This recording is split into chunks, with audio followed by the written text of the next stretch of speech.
Room real quick. Boom. Hello, America. Hello, world. Hello, you. It is your new best friend, Cashmere, California. And this is the Pod is Good podcast, episode 25. Pod is good.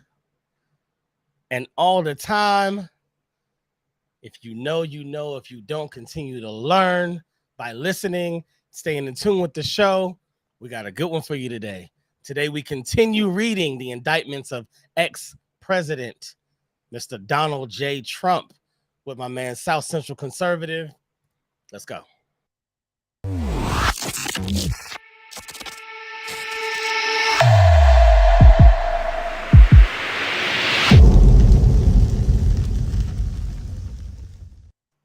South Central Conservative, what's up, my guy? What's up? How you doing, man? How you doing? Good. I'm good. Welcome back to the show. Yes, sir. Time to get it in, man. How you been, brother? I've been well. Pushing. That's good. That's good. I see you. I see your numbers is growing. You know what I'm saying? I see you putting it out there. You know what I'm saying? I had to, man. Gotta do it, man. I mean, you don't have to do it. You won't. I mean, if you want to spread the word and try to, you got to catch people's ear. That's the only way to do it, man. Yeah. You got to speak truth to power, as they say, right? Yes, sir. You got to speak that truth. Yes, sir.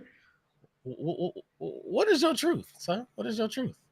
Oh, man. I mean, I believe that there's one truth. It's only one truth, man. That's only one truth. That's it. It's no. My truth is no your truth. It's only one truth. So I don't have a truth. I agree with that. So I don't know when we're ever gonna find the one truth. I think that's what keeps everybody at limbo. I don't know when that's gonna happen. Yeah. I will say that, I'm gonna make a bet with you that I don't know. I guess we'll figure it out. We got to figure out something about these indictments, because I know you feel like all these indictments are false. It's never going to be real. They're never going to find anything because he's done nothing. And I get that. And I feel like every man has done something. I don't know who you've been around to be like, no matter what they bring up, he hasn't done anything. I know people with $100 that did stuff. So I know people with $1 billion or $1 million definitely done got their hands dirty. However, maybe we'll make a bet that at some point, if things go one way, I wear a "Make America Great Again" hat. If it goes the other way, you turn your flag the right side up. Maybe we figure out something. Look at it. Look at it. That's subjective. But you should be good. It's nothing's gonna happen, right? So you should jump at the bet, like whatever. I mean, but anything can happen, so I'm not gonna play with God like that. Oh, now anything can happen. Before it was 100% that he could not do anything wrong, that there's no way that anything in this indictment is true, and that was 100% ironclad. Now it's, hey, anything can happen. No, I don't trust the government, so anything can happen. That's what I mean by that. But also, I didn't say that he didn't.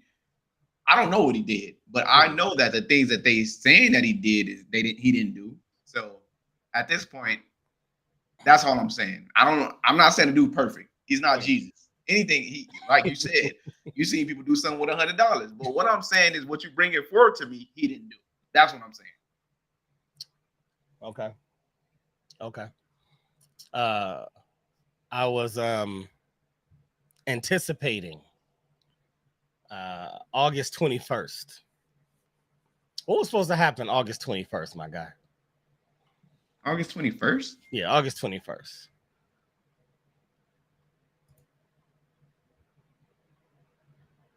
I don't know about that, bro.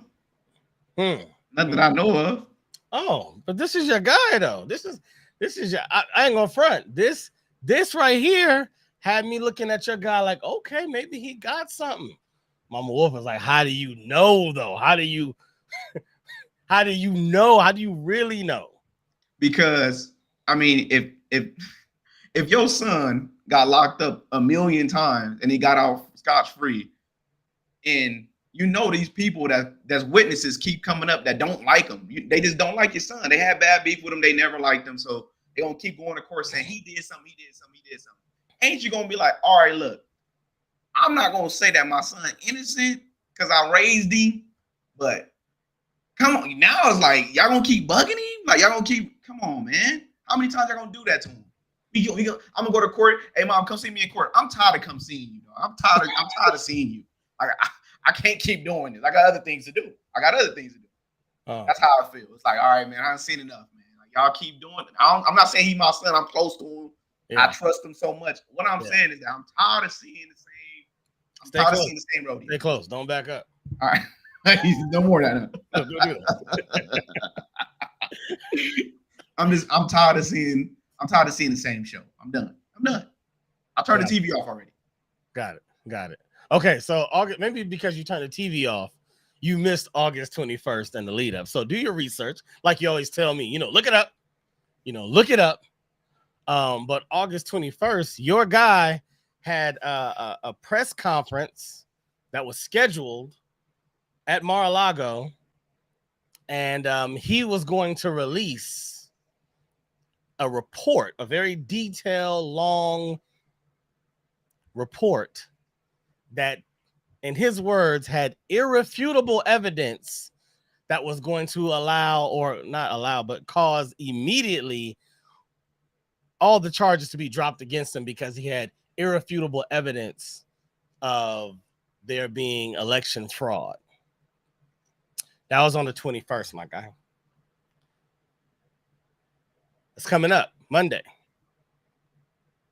Well, it would have been coming up on Monday because he just recently canceled it and said he's not going to do it anymore. So my question to you is this. Let's take him out of it. Okay.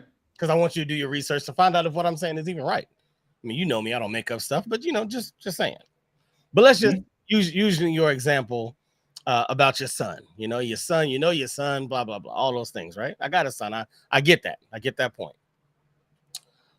So let's say that the school is saying your son has been actually being the bully to all these kids. Your son is saying people are picking on him. But no, it's your son. And your son's like, Dad, nah, you know them. They're always on me like this. I didn't do it. I'm not bullying. I don't waste time bullying people. I don't go to school for that. You're like, all right, son, I believe you. But it keeps coming up. I still believe you. And one day your son says, I got in a fight earlier today. And my boy was I got evidence, Dad. It's going to prove that every time that they said this, it didn't happen. And you're like, oh, that's my guy. My friend is bringing it over. He's going to show you because he actually knows the janitor. They got tapes of all the other times. You're going to be able to see everything. And then I'll show you that they've been lying all this time. And then the day that he says he's going to bring it, he's like, oh, yeah, I changed my mind. I don't really want to show you anymore. I'm just going, What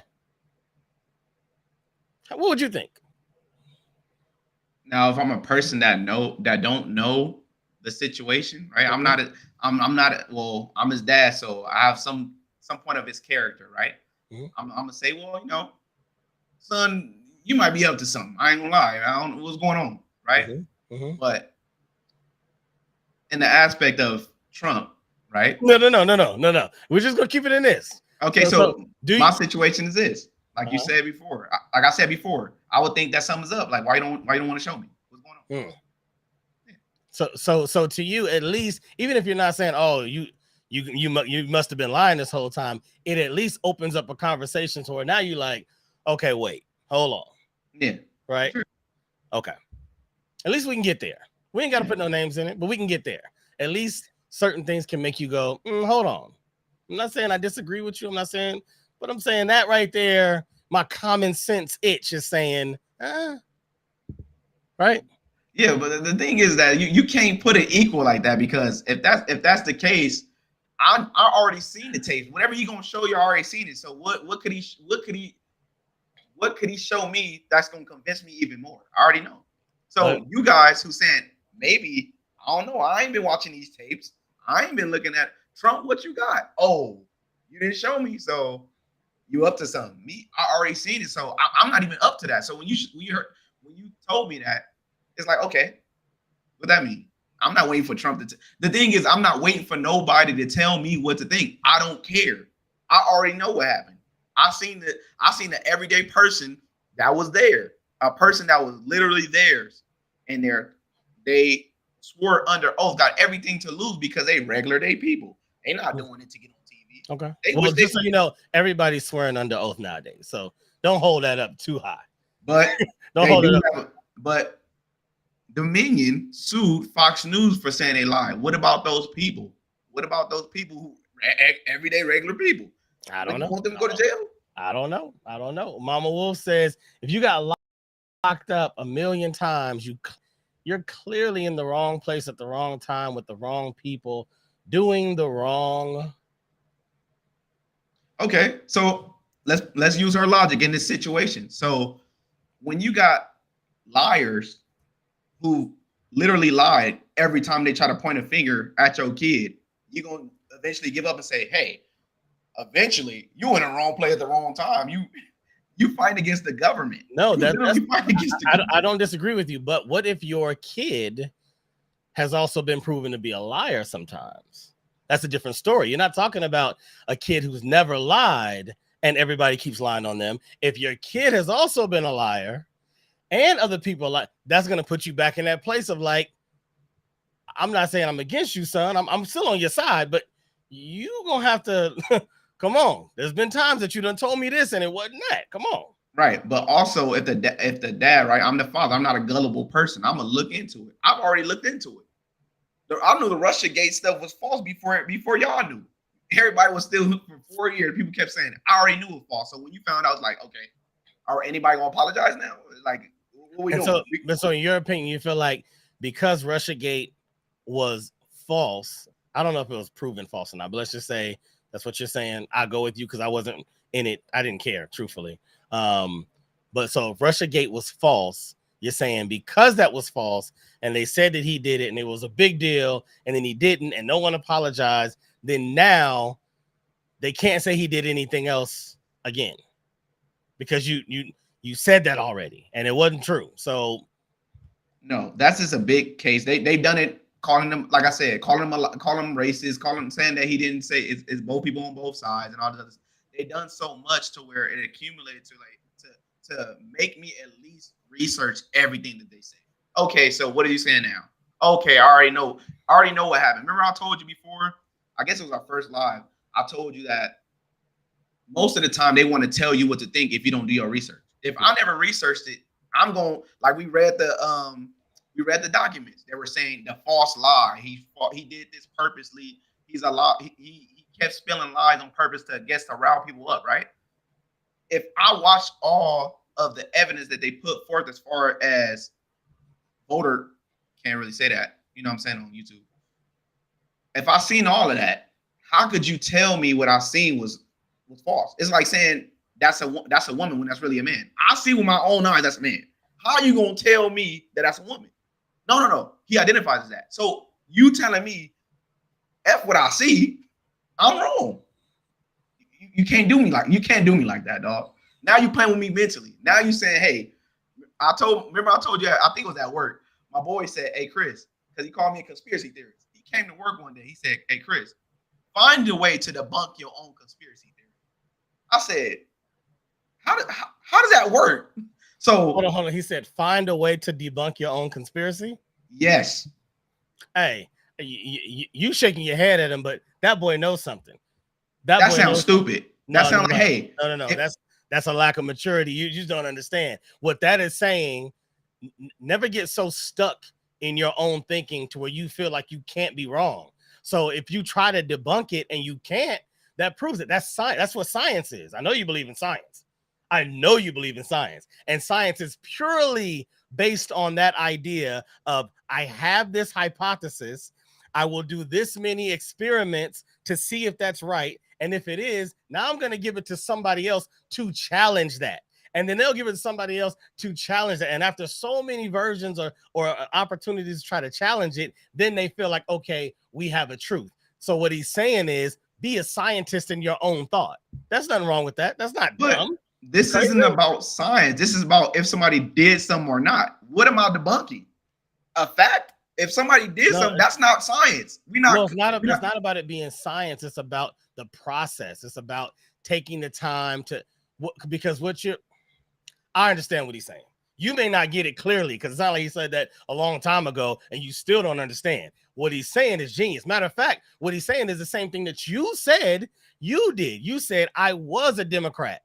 And then I started to notice this. And then I started to ask that. And then you did the same thing back then. What you found now is I'm just not going to do it no more.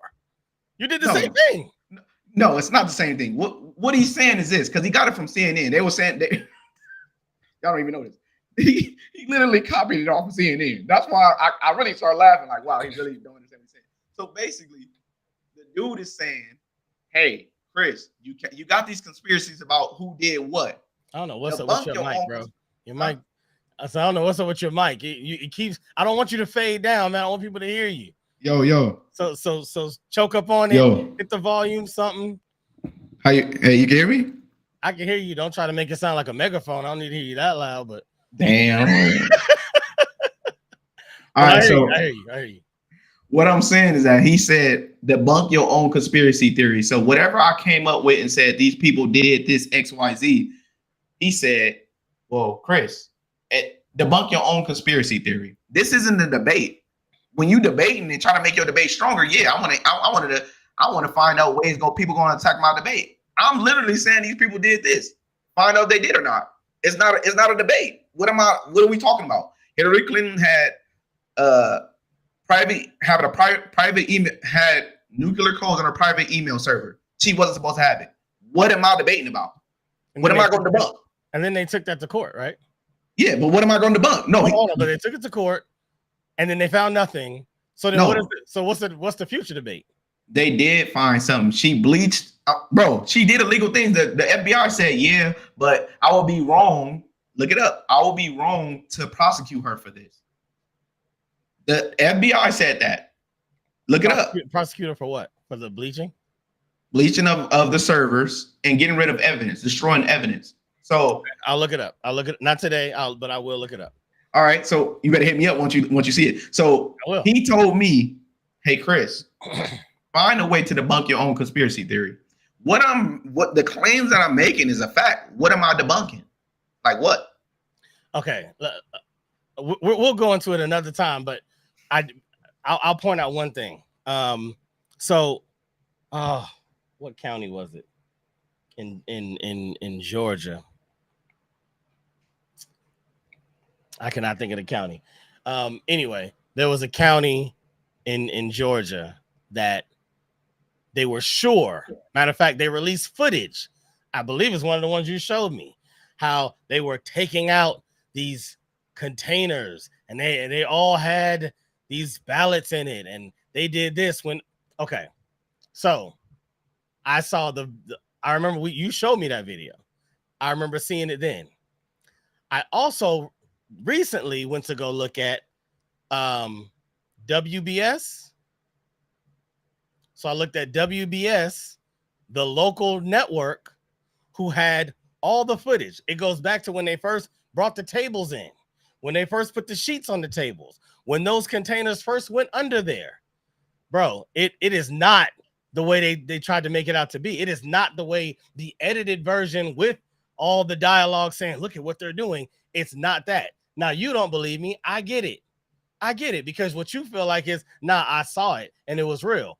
I'm telling you, I saw the same thing. I just saw more footage. So if I were to show you footage that showed, yep, here's the tables coming in, here's them counting ballots, the ballots that they're done with go into those boxes. You see them putting the boxes away. Later on, they pull the same boxes out. If I showed you that full footage, would you change your opinion on it, or would you still be like, nah, man, people under oath said that they saw it, so that's what I believe? The reason I believe is because they made everybody go home. The water main break. Then when everybody left, see, you missing steps. You saying they had it the whole time. I'm not arguing that. I never said they didn't have it the whole time. I don't care. Well, why did you said that though under those tables were fake ballots, so you can't say you don't care now about what's in the ballot. No, it's the process behind it. If you're making people go home, which is illegal, you're not supposed to count ballots. When I told you bipartisan, when you're doing it, you're supposed to have somebody that's bipartisan, both parties overseeing that. Now, if you tell people to go home and you pull ballots out and say, hey, there's a water main break, but 3 people stay and you pull out ballots, what is that? That's illegal. It's not supposed to go down like that. But what you just said was you cannot count ballots without people supervising. Yes. Right. But then you said they left and they pulled the ballots out. What I'm saying is those ballot boxes were ballots that were already counted. They're in storage. So if there was, the whole water main break, I agree with you. I feel like that was weird. I don't really understand that. I haven't done enough research on that. Man, watch the faces, bro. Watch the faces. It's like Jay, coming to you, my guy. Watch the faces. Jay, it's like you run into truths, but like you think so much. Like it could be what's wrong with thinking? No, it's not what's wrong with thinking. It's like you've seen a person do it, but you're like, if they really like, if it don't make sense, Jay, it doesn't make sense. Why are we sitting here talking about something that don't make sense? But what I'm telling you is what I saw. Amazing. What you showed me, I went, oh shoot, that is crazy. And I was with you. I'm like, okay, I don't know what that is. I told you right there, like if you saying that that's real, I don't know the law. I didn't know that it has to be this and you couldn't let people out. I don't know all of what they do when they're counting ballots. So I took your word for it. And I told you, I was like, I'll look into it later. But I'm saying once I started going down that road, looking at it, I'm like, the first time I heard, well, this local network has the whole footage from earlier in the day when they were setting up. I'm like, oh, and I got to see that because that's a big deal. I don't want to just see, and boom, here's a box with ballots. Oh, those are fake. It's a crime. Okay, hold on. What's in the box? Who put the box there? Why is the box there? Are there other boxes? Like, I'm going to ask tons of questions. You saying I'm thinking too much, but that's the proper thought pattern. No, if you're trying to incriminate, like, it's literally the plot. The plot is you made everybody go home. Why? And nothing was, and that water main break was not true. You made everybody go home and you did some faulty stuff. Fine. We could say we could debate saying, well, that looks normal to me. That looks abnormal. We wanted a forensic audit that would have solved everything. We would have shut everybody up. Well, hey, it's normal to me. Hey, it's not normal to me. Forensic audit. Let's see what happened. Nope, we're not giving you that. What? But they got some forensic audits. No, in different states. Yeah. Texas did not matter. We wanted it. We was very specific in where we wanted it. It's like saying, hey, I'm gonna send your forensic audit in Timbuktu. I did the forensic audit. No.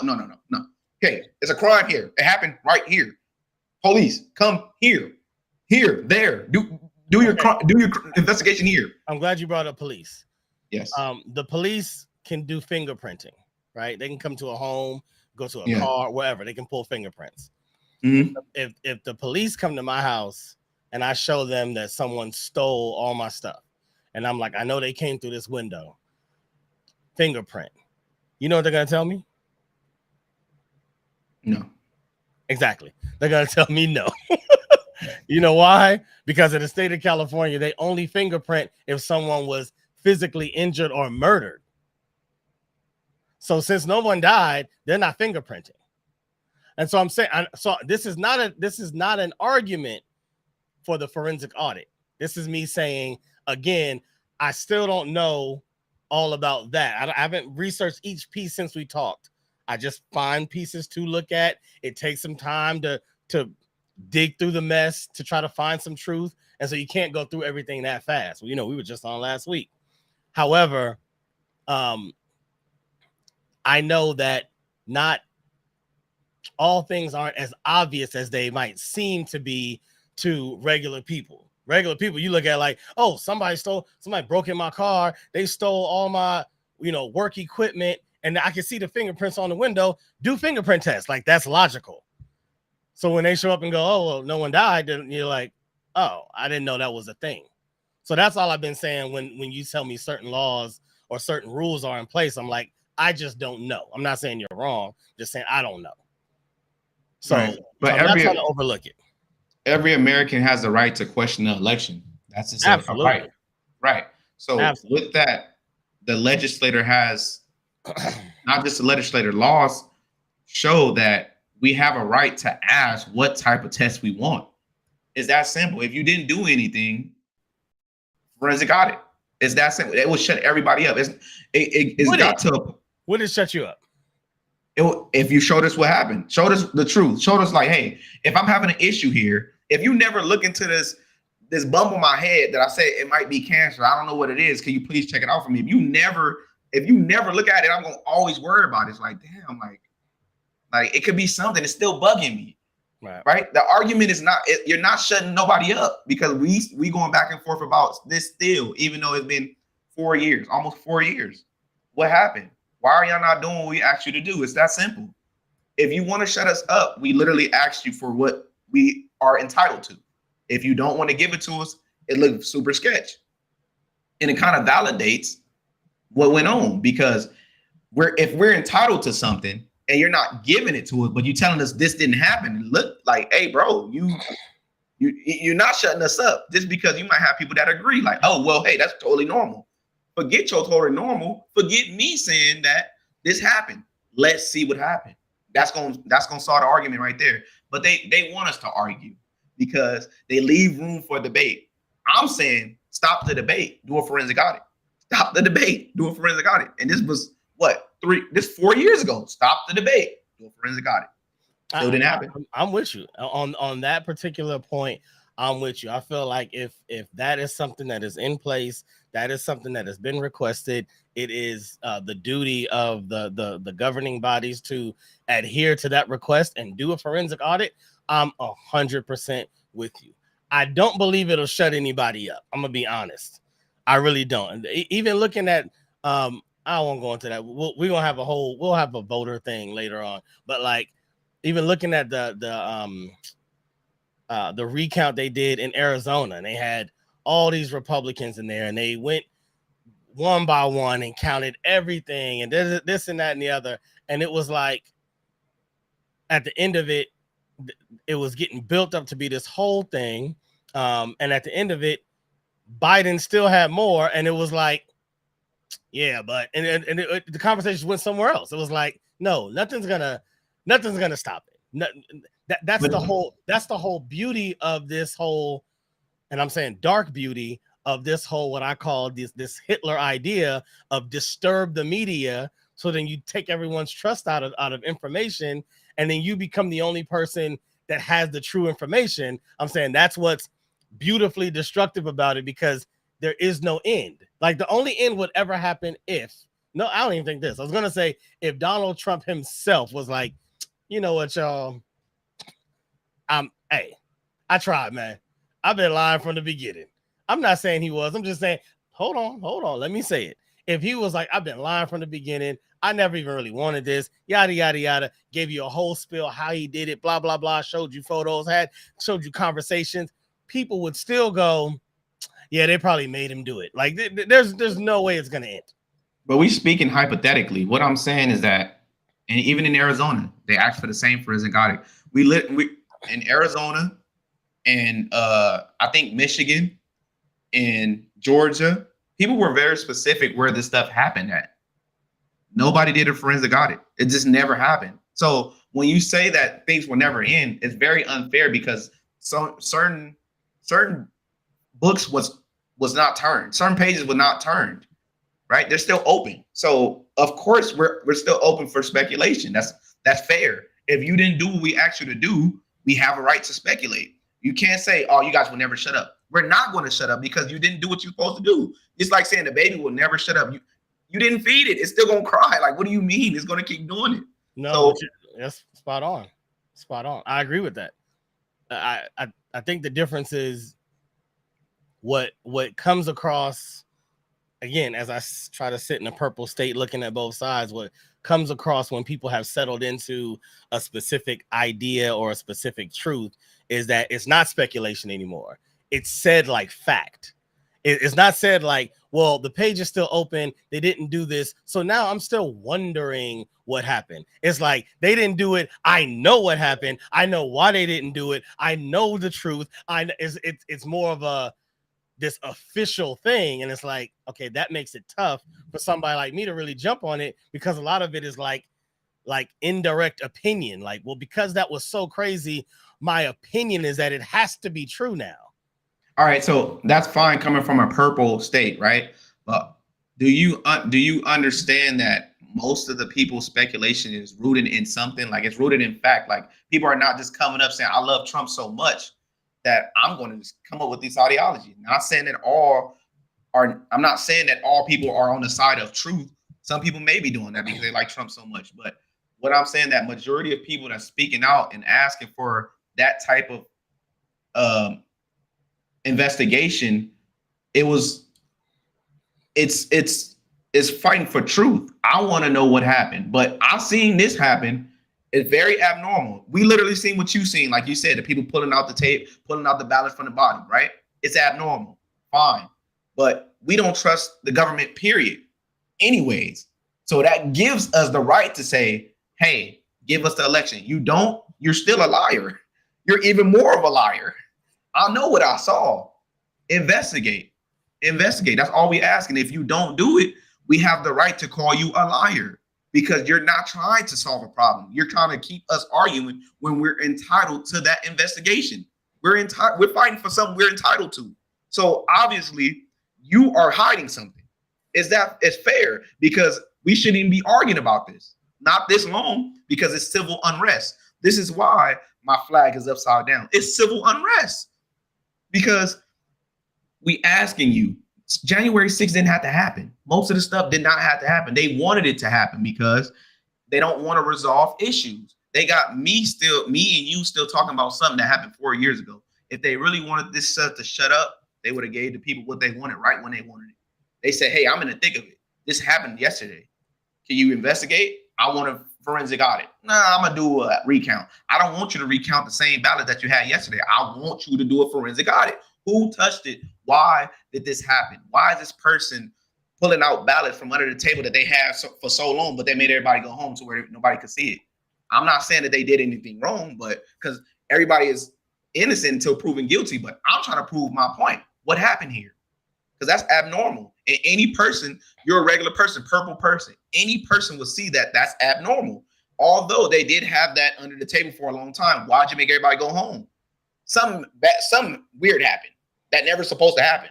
And so you're saying it feels like a sign of guilt when they didn't want to deal with it right away. They kind of pushed it down the road.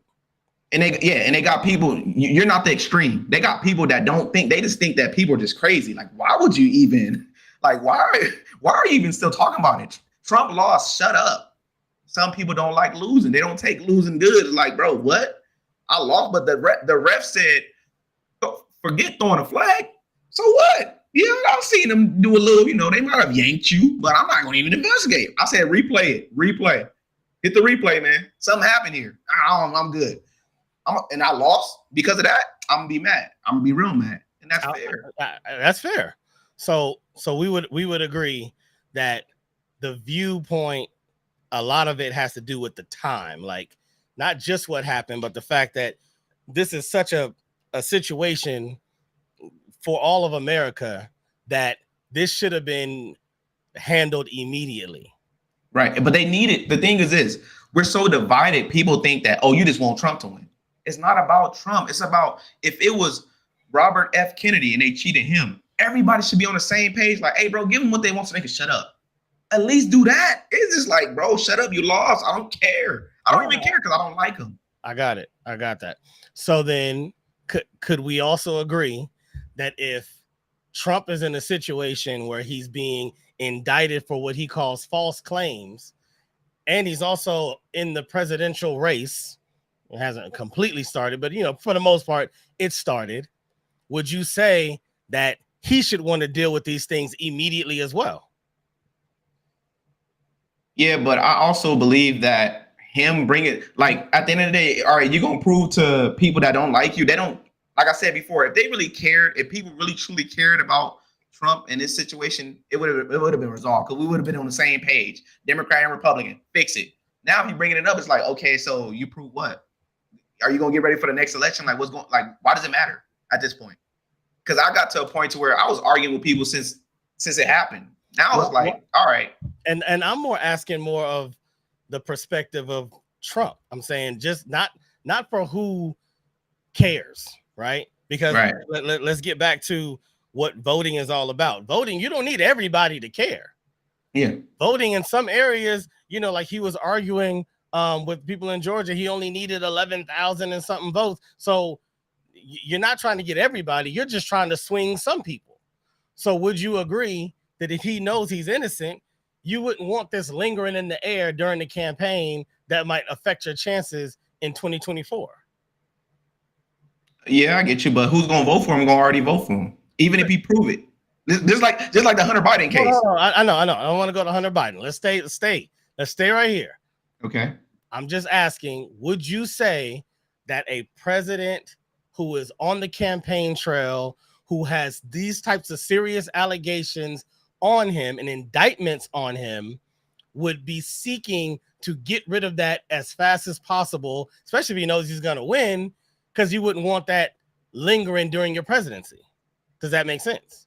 It makes sense, but he also have people that's everything has a but. Can't you just answer the question? No, because he did a whole bunch of stuff that I wouldn't agree with, but he has people that, what do you call that, like guides, election guides, people who basically, and like advisors. Yeah, so I don't even know half the stuff they be doing. I don't even know why he do it, bro. To be honest, because like I said before, when it comes to the inoculations, why are you still doing it? Okay, so I'm gonna ask this, and then we'll get to the document. So okay, so my whole point was, so Trump is asking for the court case. He's trying to put in requests that these indictments be done in 2026. Okay. To me, this is me backing out and looking at things from a bird's eye view. Because sometimes when you're too close to it, you're all over the place. But sometimes you just kind of got to back up and at least look at something with common sense. Like we were talking about looking at your son. You got to look at with some common sense and go, okay, what feels right? And I agree with you. It don't feel right that they didn't pursue this sooner, that they let this draw out, that they let the American people wonder and question and debate and fight and argue and move to different places. And I don't agree with that at all. But I'm saying if I can agree with that, it seems as though you'd be able to agree that, like I said before, take the name out. If somebody said you raped some girl, are you gonna be like, all right, well, let's deal with this? Like, you'd be like, no. Let's deal with this now. You're not gonna be saying that about me for the. I don't care who knows. I don't care what people think. I don't care if I prove it and they still think I did it. I don't care. But I'm not living with this just open. That's right. How you feel. But what about his lawyer's advice? Like, he's fighting a case. You can't just come out and say advice forever. Y'all call him the bad boy. He's been fighting people's advice. No. But this is serious. This is a serious case. They trying to lock the boy up for forever. Like, they probably telling him, hey, shut your mouth this time. This ain't the time to be doing this. Be quiet. But that's what I'm saying. They told him that in New York, and he left and immediately started texting about it. I mean, he had a rally, I think, the next few days talking about it, and he said it was a sham, and he said everything that's happening in America, this is terrible what they're doing. There's no other. But that's in the heat of the moment, though. I mean, some people. But do you think his advisors hadn't talked to him by then already? I think they did, but sometimes when you feel like you was wrong, it's like going to a Raiders game. You know how they get in. They might squabble over a loss. Like, hey, bro, at this point, they should have never done it, but they did it. You know what I'm saying? I don't disagree. Next time they like, great example. Next time they like, all right, it's just a game. All right, maybe I need to chill out because I almost got kicked out of the Raiders Stadium for the rest of my life. Maybe I need to chill out. You know what I'm saying? Like, I don't know about the Las Vegas Raiders. I ain't been out there yet to check y'all fans. I know LA Raiders. I know Oakland Raiders for real. Yeah, they get down. All right, my guy. So 40 minutes in, we will finally get to the document at hand. That is, it's truth or false. I mean, we'll find out. So I think what we ended was here describing the 6 co-conspirators. So let's move on. Let's see how far we can get. We are on page 4. I put the link in the description if anybody wants to follow along. All right. So the federal government. Hold on. Can you see it? Yeah, I could. Well, you got to go a little bit closer, bro. I could see it, but just a little bit. How about that? There you go. Perfect. It's perfect.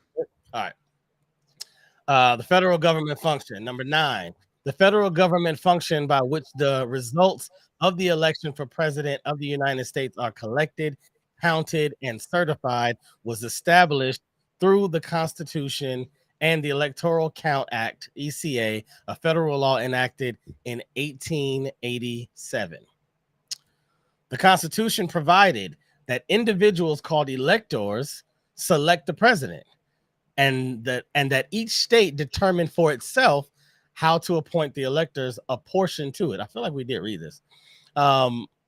Through state laws, each of the 50 states and the District of Columbia chose to select their electors based on the popular vote in the state, basically based on their population. After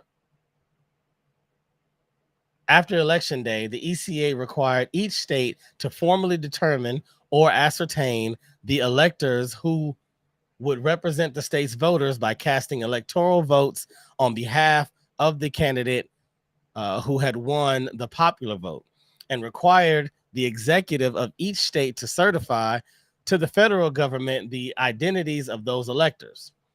Then, on a date set by the ECA, each state's ascertained electors were required to meet and collect the results of the presidential election, that is, to cast electoral votes based on their state's popular vote, and to send their electoral votes along with the state's executives' certification that they were the state's legitimate electors to the United States Congress to be counted and certified in an official proceeding. Finally, the Constitution and ECA required that on the 6th of January, following election day,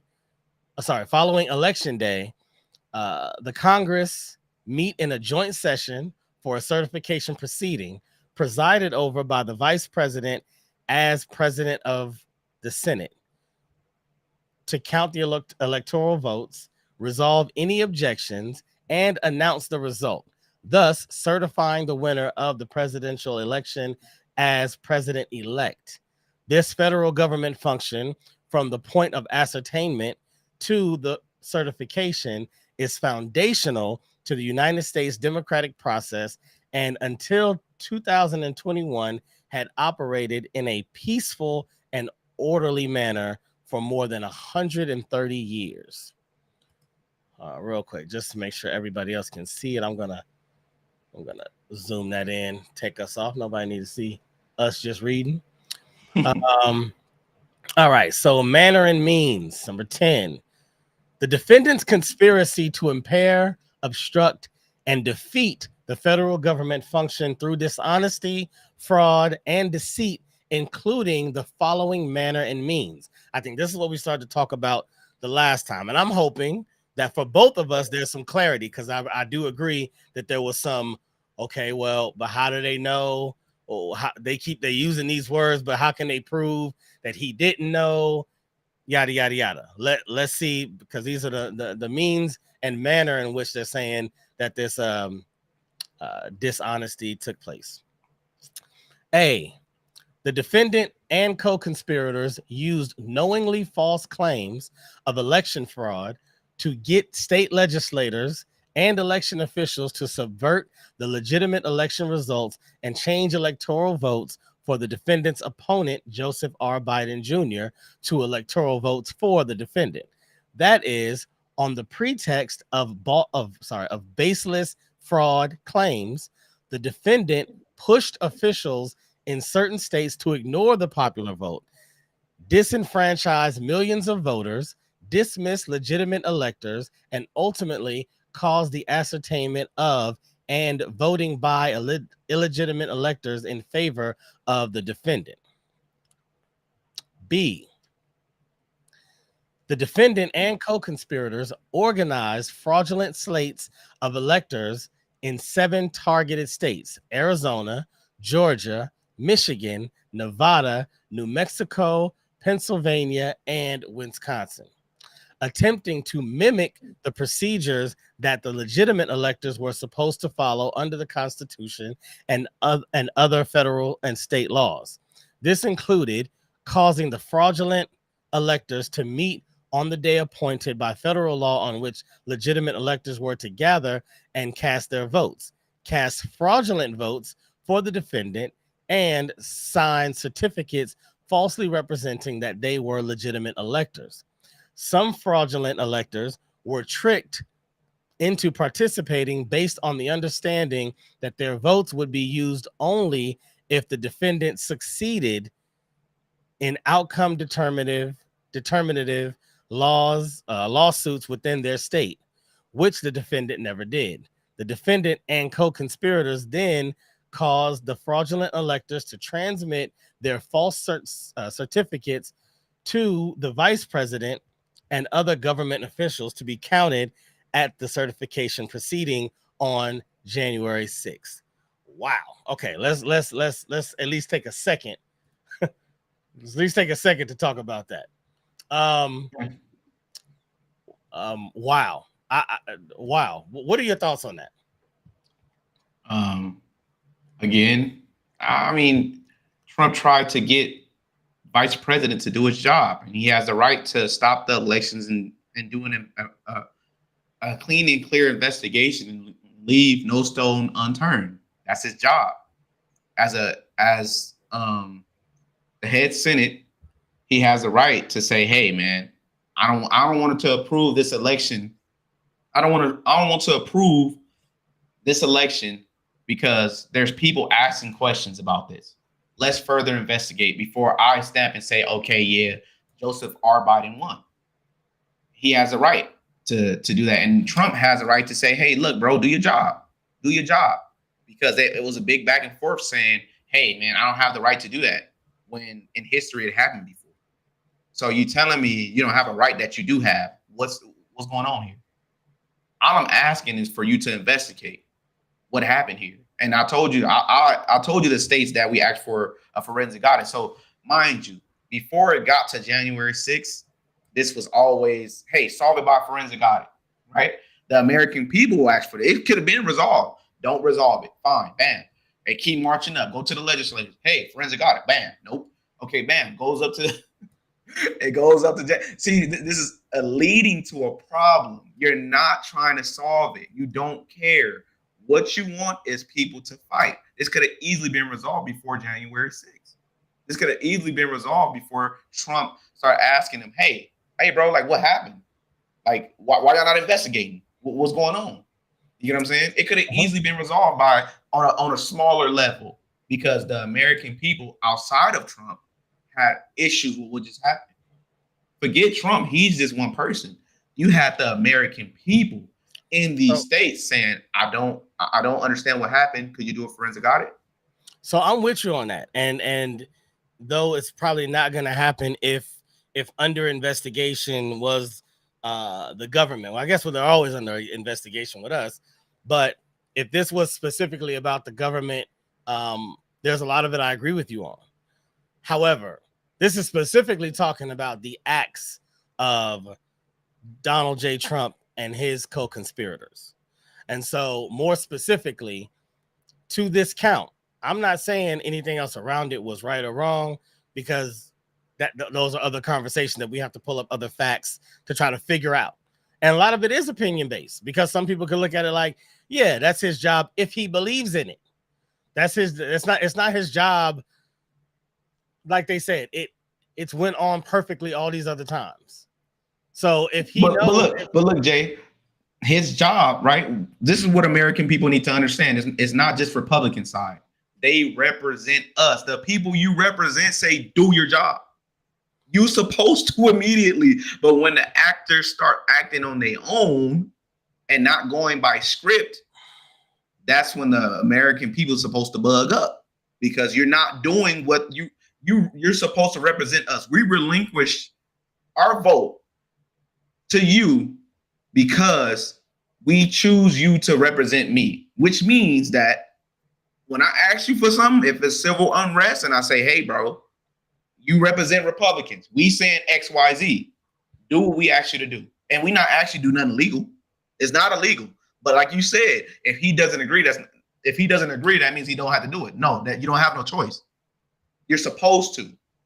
right? You chose this field. It's like you I being don't know. I'm not gonna agree to that. I don't know. Okay, but think about this. All right, fine.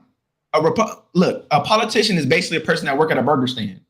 I ordered this. I gave you my money. What?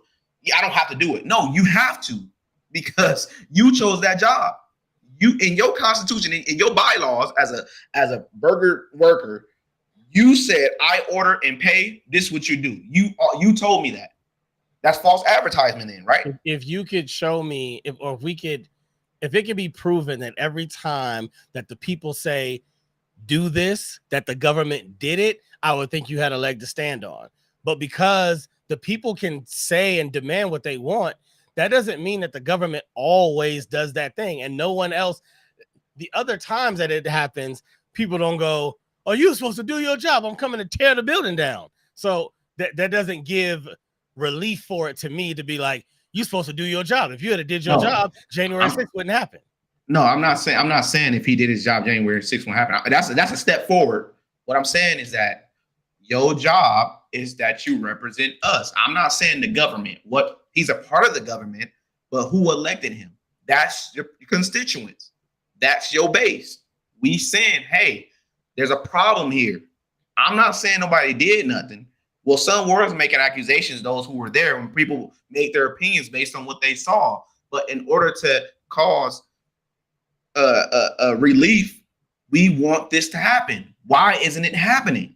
Why am I keep asking you this? Before, right? That's why people bring up the Constitution on the Republican side. The government is based on it's like a pact. We say, hey, fine, govern us.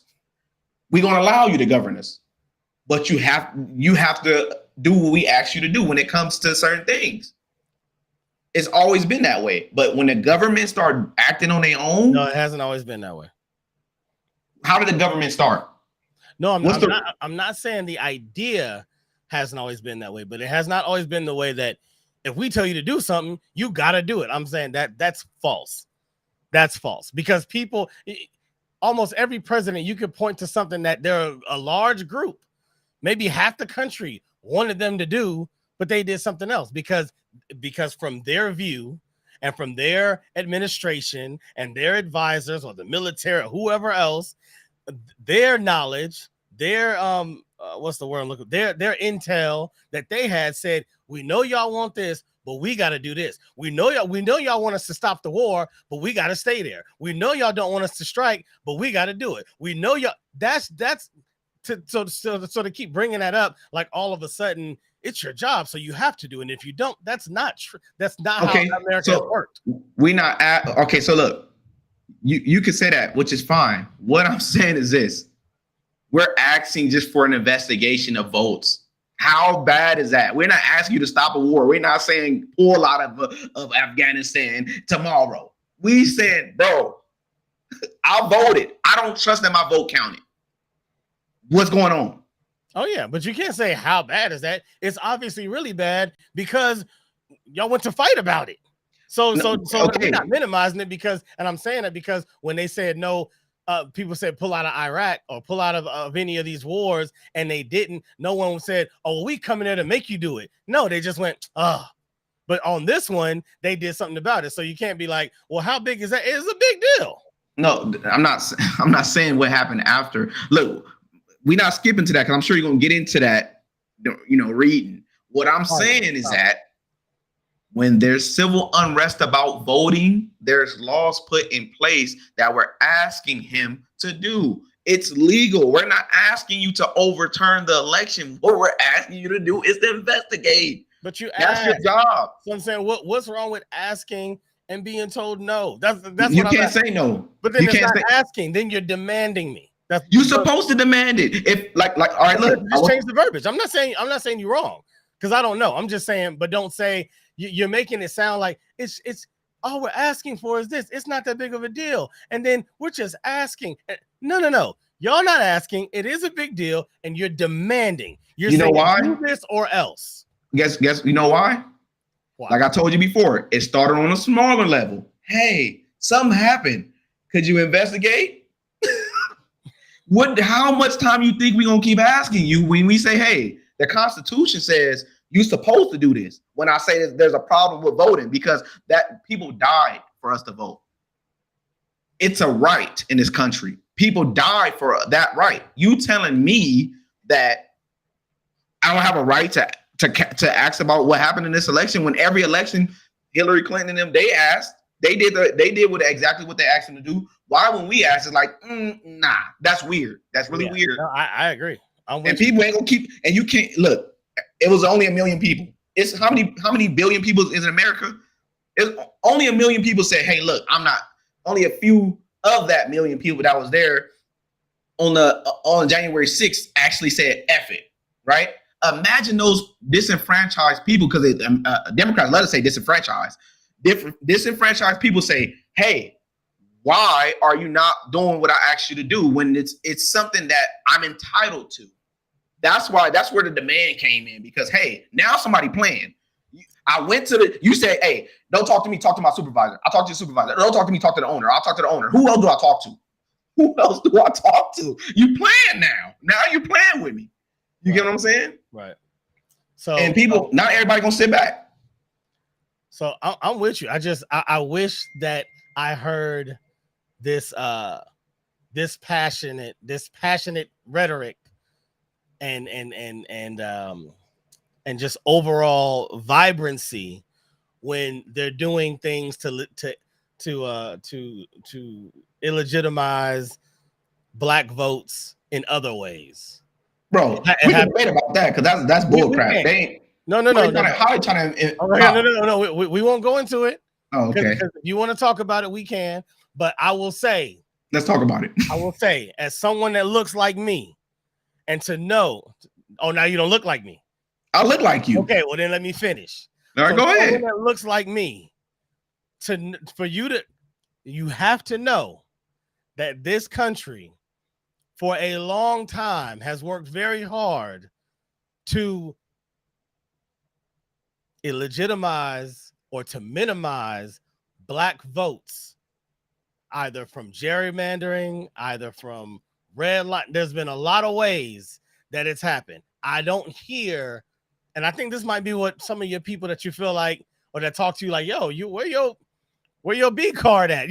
Well, you over there fighting for this, because to hear this passion when your vote is not considered for this, that's what makes people go, oh, it's just about that. Because we don't hear this when it comes to, I've never heard anybody bring it up in this way and fight for it in this way when it was realizing that, oh, they're doing this in that state, they're doing this in that county. Oh, the votes in this group, it's not even, they put the line up so that it's not.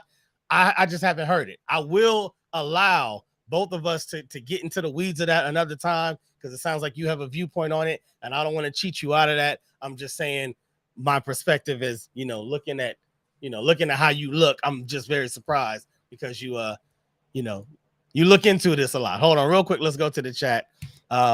Somebody just said, hey, what's up? So, hey, what up? What's up, bro? Mama Wolf said, but the point is that you expect the government to do what you hired them to do. So you can't cherry pick when you expect them to obey. Can I answer to this? Please, go ahead. We voted them in. We hired them to do what we told them to do. You represent me. I don't represent what you just did. I don't represent that. Hold up. No, you're wrong. That's why we got a problem. This is where the problem is. When you vote people in, even on the Democratic side, because like I said, I used to be a Democrat, you vote people in to make a change. They don't do it. All they do is get rich. How you get rich when your salary is X, Y, Z? Something's up. Hey, get out. Get out. Right? That's my fight back. Us, hey, bro, we voted you in. Why? When I asked you about an investigation, there's a problem that I'm entitled to.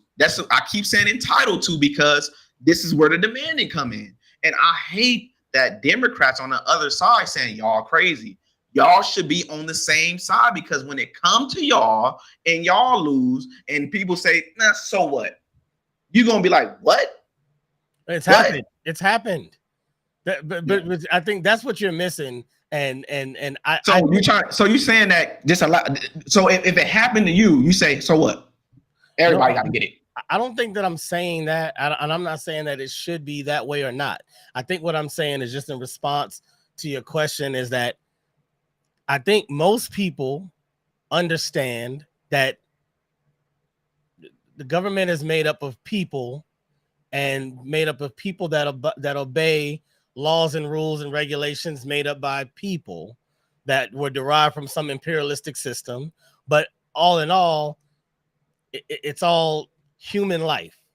And in life, you don't get everything that you want. Sometimes you're right. Sometimes you do lose the game on a technicality, and you got to suck it up and walk off as a loser. Sometimes, now when it comes to your vote, sometimes things don't go your way. And I'm not saying that that's right. I'm not saying people should just say, oh, well, whatever. What I am saying is y'all making it seem like this the first time it ever happened. Y'all making it seem like this is the first time people had an issue. Almost every time the other candidate wins, somebody say something. Somebody got an issue to something. And they get a count. That's okay. Understanding that some people have an issue with something. Fine. It get resolved in some way.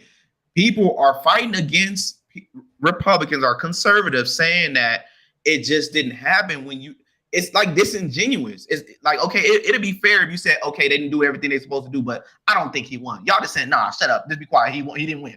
But I don't think that's fair to call them disingenuous because you're on the other side doing the same thing. Like how am I disingenuous when I said that there's stones that's not been turned? No, but you're all. I'm not saying in that, but I'm saying there's certain areas that you feel completely. I don't even want to talk about it. I already know.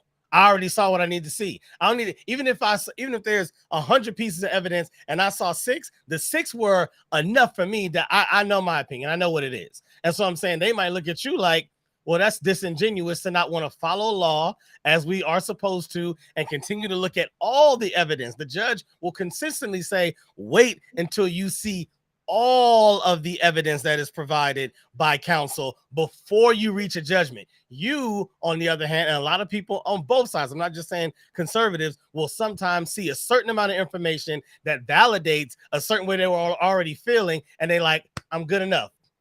I don't need to see nothing else. Okay, so would it be fair to say you've already heard enough? You might say, oh, I heard enough. I'm done within 6 minutes. What if the same people who said the same thing about a certain person saying, hey, come here, I want your attention. People attention span is 15 seconds nowadays. You telling me keep giving this person attention when I gave him what? I gave you my ear the very first time. How many times you gonna do that and you lock people up? It got very destructive and people have lies, but nobody talk about the lies. Those lies have this. Nobody talks about the lives that those lies affected. We just keep talking, going back and forth like that doesn't matter. No, when I say forget what these people have to say, you have to be fed up because there's no recourse. If the judges ain't judging, who am I supposed to talk to? I'm gonna stop listening. That's fair because that's my only fight back. Unless we do what you want me to go to war with these people. The only thing I could do is say, bro, they're lying. I could expose to you why they're lying. You know that they lying because Trump ain't in jail for January. He ain't in jail for January 6th. He ain't in jail for Russiagate. I could prove that to you. But how many times you expect everybody not gonna react the same way? You might say you might got tolerance and say, hey, I'm gonna keep listening. Maybe we got something. I'm not watching the same movie over and over. I'm gonna turn that thing off. I've seen the same show. Well, the only reason I think I'm different is because, and people that might agree with the way that I think is that you keep saying the same people that lied before, and it's because now the U.S. government is almost like a single person in the way that you identify the liar, and in reality, and okay, I didn't know we were talking about the media, but in reality, it's a part of the government. Okay, but in reality, the government or the media is made up of millions of people. It ain't well, maybe the government isn't millions, but this is a lot of people. So following the same script, following this millions of people. So to somehow think that all of these people in all of these states and all of these lives and all of these families and all these backgrounds are just this monolithic, we all think exactly the same way, and all of us want to bring down Trump. None of us care. That has to be false. And I'm gonna tell you why it has to be false, because I didn't vote for Trump and I don't feel like that. So if even one person don't feel like that, it's false. All right, so think about this. People in government that feel the same way. You have people that he appointed. You have people that are on his side. You have people that voted for him that are like, yeah, but now that I see this, and now that I found out that, and now that I've had conversations with him about this, yeah, I'm gonna have to change the way I view it. Come on. Okay, so if you read the book Agenda 2030, you know the agenda. You know that the New World Order is a thing. You know that it's going by script. Everything that they're doing is by script. If you see that, you read the book, how can a person out of nowhere, it's like living in a la-la land. A lot of people don't know that. Oh, well, let's not get into that. A lot of people don't know that people are attacking people who are not with the program. The program is the World Economic Forum. The program is globalism. Who is against globalism? Trump. Who wants us to be globalist? Biden. So when you look at media, that's why I said the government. When you look at media, the media never really talks bad about Biden. They talk about, oh, what type of ice cream he like. It's good. It's dumb stuff. But when it came to Trump, he got it every time in his presidential run. He got it every day. He got it. Why is it different? You can't just say that, oh, it's just coming out of nowhere. People just don't like him. Why is it like that? And I'm telling you that it's an agenda. And you don't think that it's also some self-infliction with Trump? You don't think that you don't think that there's a part of him?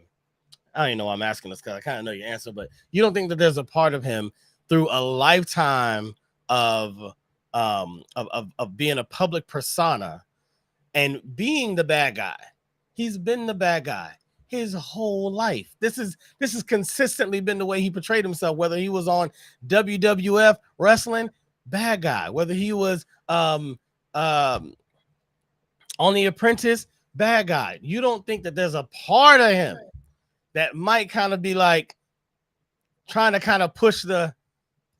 get people to, you don't think there's a part of him that wanted to kind of be the bad guy? So a little bit of this viewing him as the bad guy is also a little self-inflicted, not just, wow, he came out trying to be such a great president and so, open to America, and they just hate him. Like, okay, so with that has to be a rudimentary person's mindset, because he's always been the bad guy. He was acting. What? We don't know. It's like, hey man, you killed Craig, dog. Hey, it was a movie. Why are you mad at me? I don't know one actor that played the same thing his whole career. And he won. If he went, most people do. It's like people starting the same movie over and over. Y'all keep watching it. Why you mad? So you telling me y'all basically saying that he brought it to himself because he kept taking the roles of a bad guy. So what? That's me taking. I'm taking the role. I'm saying don't make it seem like everybody just don't like him for some random reason. I'm saying sometimes if you put yourself out there, I'm not even saying there's anything wrong with it. I'm saying, but don't put yourself out as like down there the bad boy of politics. I ain't with none of them. I'm on my own agenda. I do my own thing. I don't need them. I got my own money. I got my own people. They can't buy me. Blah blah blah. You are making yourself the anti them. Cool. You the bad guy to them. But then later on, don't be like, man, they all against me. No, he ain't never said that. He ain't never bowed down. My thing is this. Who is them? You just made it sound like that. You were just like, but they always been against him. How they gonna be? You make it seem like it just came out of nowhere. They were with him when he wasn't president, and then they turned against him because they used to make people used to make songs. Huh? They just turned against him. No reason. What? Why? Hey, you heard the song I Want to Be Like you heard them songs. I'm not making this up. We all know that. I know somebody made a song. I mean, that's not the whole country. Ronald Reagan was an actor. It wasn't like, are you the president now? Oh, we all hate you. Look up the media. Look how they treat it. It used to be good press. Now it was like you don't see the difference. Y'all just like I do see the difference, but you are. I think that you're. See, I know Hollywood very well. I know Hollywood very, very well. And okay, so Jay, let me ask you this question. Hold on, let me. I was gonna get you. Go ahead. A Hollywood actor, been acting for a year. Media loves him. He says that don't cut your kid dick off. Mm-hmm. They hate him. He's a bigot. He's a monster. What do you think that is? Okay, let me tell you, because a lot of people get so emotionally wrapped up into the media that you forget a very, very incredibly simple baseline point of all media, and that is to make money. The media can give a damn about your person, your company, your mission, your rhymes, your movie, your words. They don't care. Kanye West, when Kanye West was in an accident, the media was, oh, so poor Kanye and this and that, and he was just on his way, and he was this. Kanye West says George Bush don't like black people. Well, at the time, because a lot of people didn't like George Bush either. Oh, Kanye the man. Kanye telling the truth. Kanye telling like it is. He just don't care. He gonna speak his mind. All of a sudden, Kanye starts saying the wrong things. Kanye crazy. Kanye a crackhead. Kanye, because the media only cares about what sensationalism is going to sell. So if Donald Trump is selling himself as the bad boy apprentice, cool. If he was selling himself as the bachelor and he was the good guy, cool. They don't care. So when Donald Trump then presents himself as the anti this, and then it's not just that, it's the tapes of him with the, you can grab the girl about it is, you can do whatever you want to do, they'll just let you, ha ha ha. That is going to sell. That is going to be dollars. Those are ratings. And because they know nobody wants to hear anybody say that, let alone a presidential candidate. This is, but you guys keep taking the media and turning it into this, like the media sitting around like, how do we take down the politics, and how do we, have you looked at Agenda 2030? They don't care that deep about that. Jay, I'm sorry, before I let you go, I'm not saying that there might not be some. I'm just saying when you try to group them all together, like they're all just against them. News is different. News is not just the media. Media is a lot more than just the news. We all know that news outlets have their leaning sides. I'm pretty sure it's there's media that you watch that all talks against Biden. I'm pretty sure it all talks against Obama. But that don't make them right. That don't mean that they're just using their truths to get the viewers, people like you or me, to come and watch. Why? So they can make money on the channel. I guarantee you won't agree with this, but I guarantee there is not one of them, especially like independent people, that if they knew that putting out all that material would lead to $0 while they're sitting at home making all these videos not working, that they would still be sitting there every day trying to take down the government. I'm sorry to tell you, they wouldn't. Okay, so you telling me that it's not genuine people that know information about certain things that you may not deem, you don't know it. So if you don't know it, you don't think about it. Like I told you before, when we first start, talking, I told you, hey man, they're showing kids this in schools and this XYZ. You said, nah, it ain't like that. I showed you. No, I didn't say nah. I said, what? Really? At first, I didn't say no. At first you said, nah, I can't. They got laws for that. I said, they don't care about laws. And I showed you, like, okay, it's something weird here. You did your own research. There's some people that's trying to spark some in Americans that they don't understand what's happening. When I say Agenda 2030, when you say, oh, there's some media who like this and some media, no. Hollywood is all on the same page. And if you go outside of that, this person is shamed. Like you said, you literally just said it yourself. You said Hollywood says they don't care about this. If you go out and say that boy that's a boy, it's only two genders. If you say anything like that in Hollywood, and people that's watching the stream could vouch for that. If you say anything against that, you're ousted. Why? Why is it like that? Everything is not just coincidence and, oh, media just does that. No, they're following a script. If I showed you what I know, as far as the media basically goes on script, even Fox News it's certain things that they can't say. It's that simple. It's a script. You have to read it. If you go off script, you are shunned. Who is that? Who controls that? What's the reason? If you go to college and you make somebody feel uncomfortable and say, hey, men are men and women are women, you will get kicked out. Why? What's the ideology? Who's pushing it? And who's the police of it? It's a reason. I'm telling you that it's called Agenda 2030. Look up the World Economic Forum. Look at how much censorship they're trying to put out because they don't like people outsourcing information. They want the big media is the only people that give out information. If you go to a person that you said, hey, they want money, they doing this for money. It's some people don't even make money, but they're trying to, of course, because if I can give out information and get paid for it, great. But don't take out, like how I got a YouTube channel, don't take out the passion in me because I really want people to understand what I'm saying. Feel me when I say that the government is against you. Feel me when I say that there's an agenda being pushed. I'm not trying to tell you what to think. I'm just passionate about it because you may not know that you're under attack. Just like women, they think that a man identifying as a woman is their own thing. Oh, hey, fine, that's on you. That's on them. I ain't worried about it. Until they in sports, cracking your daughter's skull. Now you're like, maybe something is up here. Okay, I'm literally telling you that's an agenda being pushed, and they have scripts on how they want to do it. It's written in stone. This ain't just happening in coincidence. This is on purpose.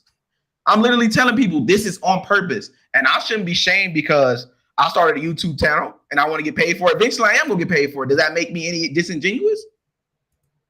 No, I'm passionate about it. I think anybody on either side, in my opinion, is disingenuous if they're not continuing to be open. I'm not saying continue to find out if the other side is right.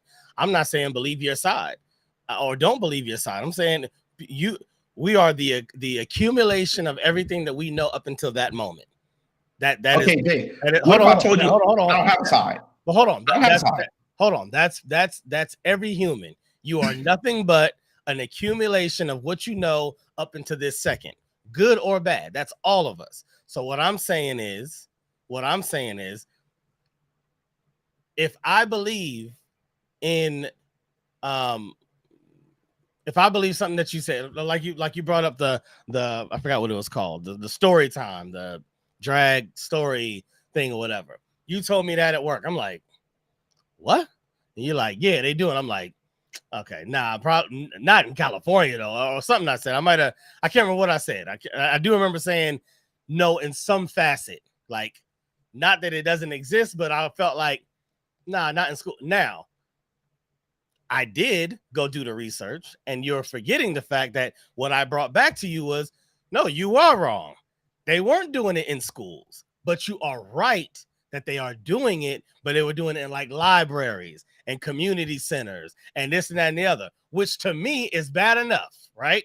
I'm not saying, oh, I found something, I proved you wrong, it's cool. It still ain't cool.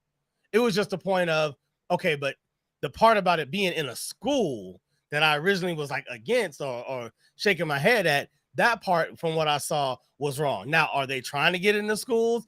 Absolutely. Since our conversation, maybe are they in schools now? Possibly. I have no clue. You blew my mind when you brought that to me. I'll be honest. But they do scrub the internet though. So it was happening here. True. But what I'm saying is that's I think what everybody's looking for. It's not that I'm trying to make you believe what I believe. I was at least open enough to go, what? That's crazy, Chris.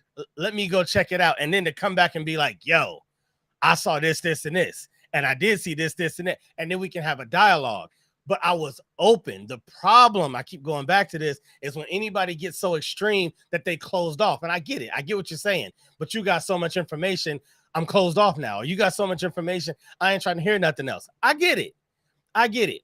But sometimes, just like in judo, sometimes even if you know that I'm going to do this no matter what, I still got to give because I got to take the other person's power. I'm not saying do it in a manipulative way. I get it, bro. At least being like open to the other person, because at the end of the day, we're all arguing not because we care so much about the people, like the politicians, is because we care about each other. Right. I would pray that the reason that you even told me about the drag queen thing is because, you know, I have children. Not because you don't want me to be a Democrat or you don't want me to be a conservative, or you want me to be an independent. Forget all that. And I'm saying, without the conversation, like sometimes I bring an idea to you, and as soon as I open my mouth, you like that's the part I be talking about. Like, I get it, you passionate, but to me, and I'm not saying everybody got to be like this, but to me, I feel like we got to keep an open line to say, like, yo, I know what I know. I want to hear you out though. All right, so can I ask you this question? This, not even ask you. This is what I want to tell you. I'm gonna ask you the question first, and then I'll say it. Okay. Do you believe that a person could commit suicide with 2 shotgun shells to his chest and hung on a tree? No, I do not. All right, that's what we're dealing with. It's people that's telling you it's ruled a suicide. You and I humanly know that that's impossible. It cannot happen like that, right? Mm-hmm. You got people fighting you, telling you you don't know what you know because the coroners say that that's a suicide. Mm-hmm. That's what we're dealing with here. I'm literally arguing that cannot possibly happen. That's not, no. Christian, open up your mind. For what? We know that can't happen. We know that's not supposed to happen. We know that some corrupt happened here. I'm literally going bonkers like, bro, what are we not getting here? Okay. I'm not trying to convince people that what I'm saying is true. I'm telling you, look at this person that committed suicide, that knew this person. Is that possible? Okay. Well, you know, you got some people like, but you can't even play with me like that. You can't play with me no type way like that. And I'm gonna take it. I'm gonna take it as an offense because you try to play with me because that don't make sense. That don't make no sense. So then you about to be offended. So what? So I don't disagree with you. And I actually, funny you say that because there was a podcast that I was listening to based on an actual situation or an investigation that happened where he was some kind of leader. I can't remember if he was like a teacher or a sheriff, but anyway, it was like a small town. He was like one of the people, everybody knew him, yada, yada, yada. He was the head of this like this boys club where he taught them. He used to be a military guy, so he taught them like ROTC things and you know, military style combat and defenses and other techniques, just trying to groom them to be men. Really good guy to the community from what everybody thought. He calls in to, oh yeah, that's right, he's a cop. He calls in to dispatch or whoever and is saying, I've been shot and I'm being chased, and they can hear him running. Then he's like yelling and hear gunshots and whatever. Later on, they find his body, right? Now, everybody's looking for the people that killed him because they got the evidence. Like, he called in, he said he was shot. We see he was shot, this and that and the other. After the investigation unfolds, they find out that he actually did shoot himself. So he shot himself once and grazed himself on purpose. He then went down a further way and then he killed himself. The reason he killed himself was because there was this whole money laundering scheme that he had did through that boys club, and he was getting all of these politicians and states to like send money to help with trainings and weapons and all this stuff that they were doing there. And come to find out, he was spending it all on himself. He was taking vacations and this and that and the other. And somehow he saw, I forgot the end, but I wish I could. But he saw that basically the writing on the wall that he was about to get found out, and this was his way of leaving. And so he went from being like a martyr to just being scum. So and the only reason I bring that story up is because you use can someone shoot themselves? And then I'm like, no, but then I started thinking, well, what about that situation where someone did it on purpose? Well, if I thought I don't know, could I set up something where it automatically shot twice? And I mean, I'm not saying I would or anybody else would. I'm just saying because of a situation like that makes me think twice. So you might be offended as the other person, like, no, it's not. Come on. he called in. He said he had got shot. You hear him running for his life. He's huffing and puffing and saying that they're chasing me. You hear gunfire, and then you find him dead. Somebody killed him, but you'd be wrong. You'd be wrong, and you would need to listen to, even though to you at that point, you're like, no, I got the story, man. I don't need no more evidence. But if you did listen to it, you would find out what a whole jury of 12 found out. They're like, oh, this wasn't real. This was staged. That's all I'm saying. So, all right, fine. What if 50 people, same thing happened to them, and they were tied to this one person, and they died different ways, like a plane crash, and that was a tragic accident. Now all bets are off. He's so, no, all bets are off. I'm with you on that. This happens. That's what I'm saying. But I'm fine with people about that. It happened to 50 people. Somebody died in a car in a plane crash with a bullet to their head. They said it was a suicide. How do you find out these things? Look up Hillary Clinton body count. Okay. All right. But you find out how these. Huh? No, go ahead. Yeah, you find out how these people died, and it's very impossible. How does all these people who linked up with this one person die like this? It became a meme to where people are asking, "Damn, is this person gonna be a part of Hillary Clinton's list? Or the Clintons list?" Okay, but see, this is really tough for us to talk about because, sometimes when you're just bringing something to me that's like, I haven't researched it. I don't know. You're saying look it up. I don't even know who these people are that put it up. But if I were to read, the first thing that popped up is a page that says that it says Clinton body count conspiracy theory. Then it says the Clinton body count is a disproven conspiracy. But I know you'd be like, no, it's not disproven. So it's like that's why I wanted us to read this and just kind of come up with our own understanding of it, because when you just send people somewhere, it's really tough nowadays to try to find the truth. All right, so when it tells you it's been disproven, it's telling you what to think. I'm not telling you. I didn't tell you that Hillary Clinton did it. I didn't tell you. Yes, you did. Yes, you did. You said if that thing happened, you didn't say we think it happened to 50 other people. You said it happened to 50 other people. No, you are telling me. Listen to what I'm saying. These people died in mysterious ways that were tied to her. I didn't say that she did it. What I'm saying is that it's tied to the same person. And I'm telling you, look up how they died. You make your own assumption and see, how does somebody die like this? I'm not saying all of them died weird ways, but majority of them died in some weird ass ways where they were about to testify against her, or they were about to get found out and something bad happened to them out of nowhere. Is this the Agenda 2030? Is this what you're talking about? I've never seen it, but you could look up the World Economic Forum. They talk about it. They literally talk about it on the main stage. Well, okay. But I haven't seen that, so I wouldn't know. Immunization Agenda 2030, a global strategy to leave no one behind. This sounds like something you've talked to me about before, as far as like it being a global thing. They already knew about this. They're talking about in the future, yada, yada, yada. But you're saying you don't know specifically lessons from the Global Vaccine Action Plan, lessons from disease-specific initiatives. You're saying you don't know if this is the same one that they talked about at the World Economic Forum?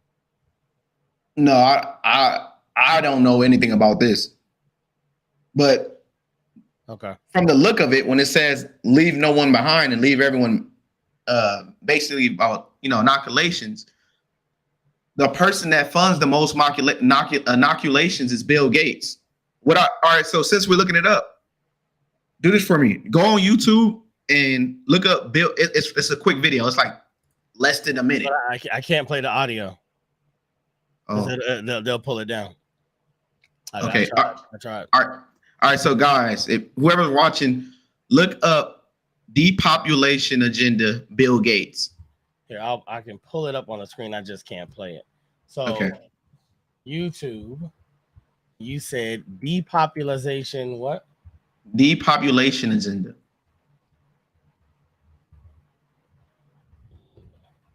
Bill Gates. Why I gotta put Bill Gates? Why can't? Because he's the biggest funder of it. And he said, look, he's right there already. Where? Go down.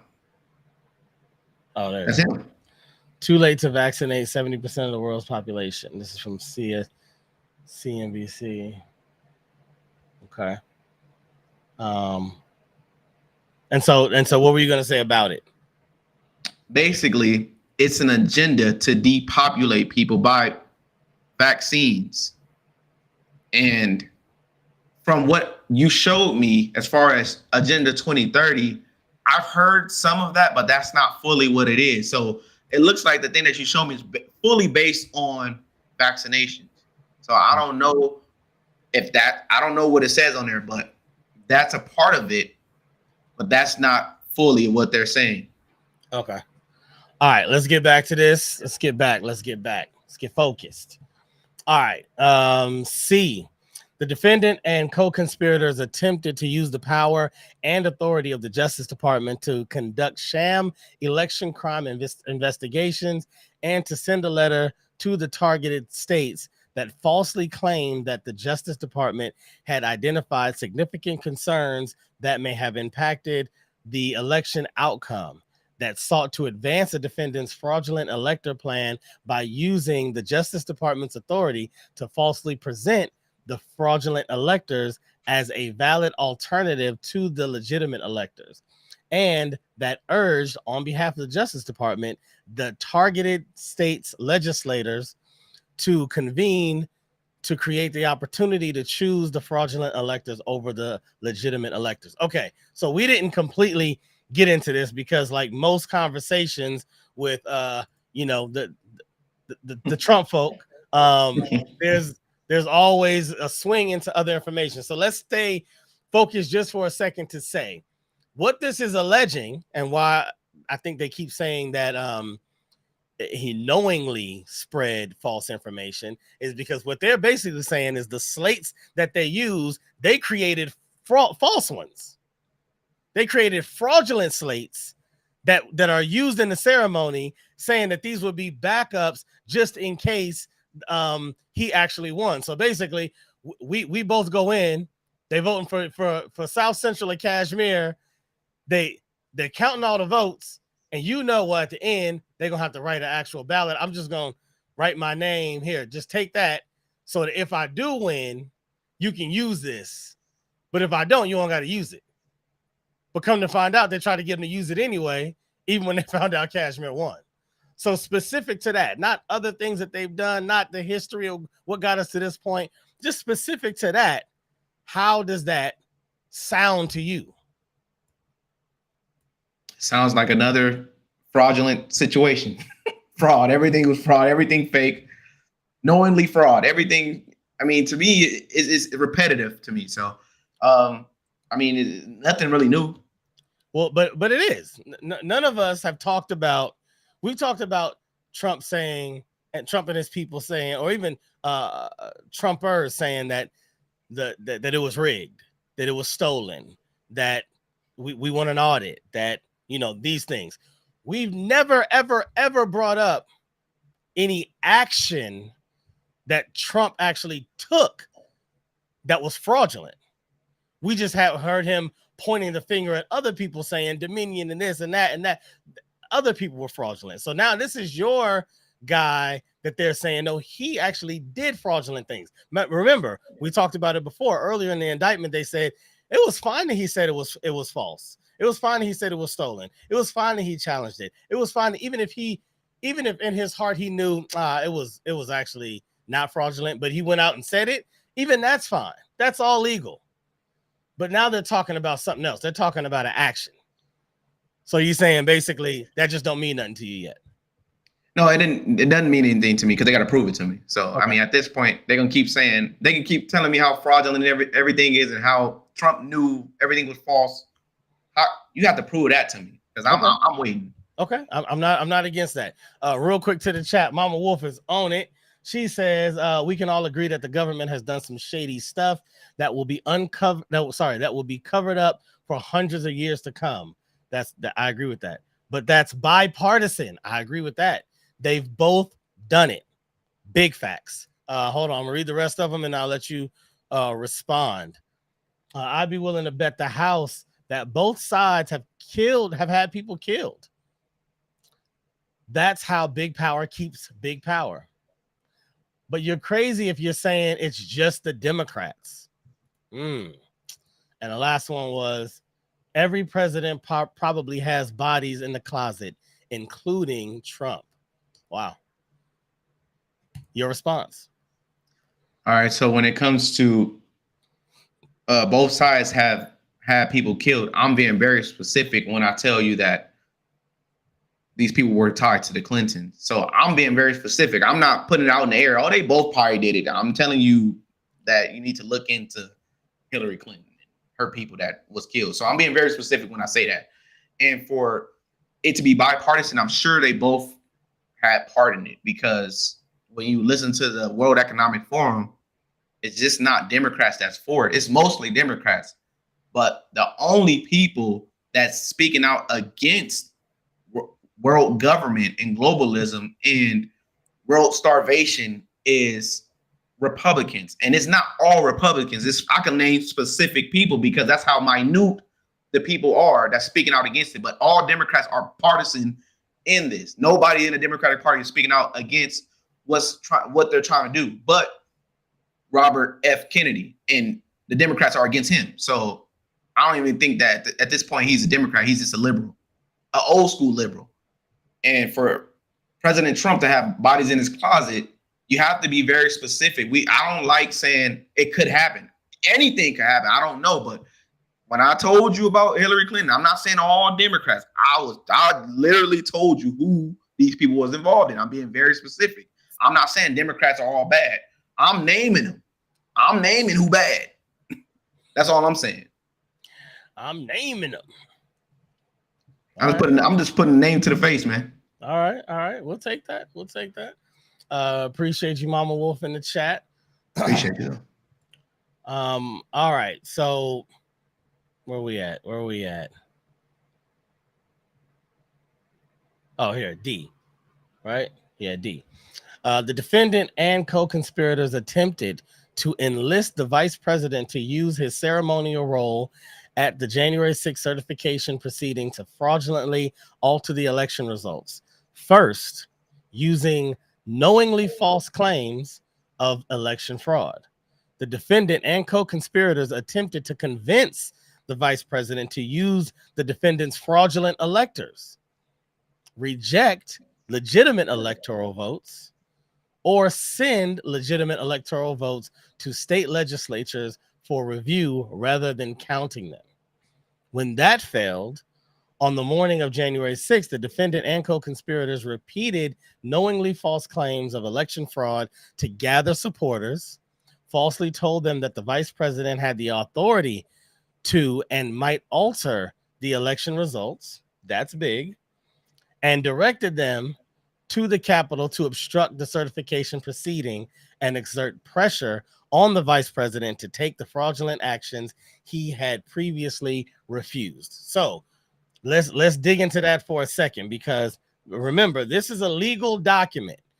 Okay, it's one thing to say that he knowingly did something because they might have the evidence in saying that he knowingly did, but they might not show it in the indictment for all we know. I mean, we haven't got through it, obviously, but I would assume that if they're going to say that he knowingly made false claims, that somewhere in there they're going to talk about how he did so, or during trial, we will be presented with the evidence to show why they feel that he knew that these claims were false when they were made. However, this is different, because what they just stated there is talking about what is lawful and what is not.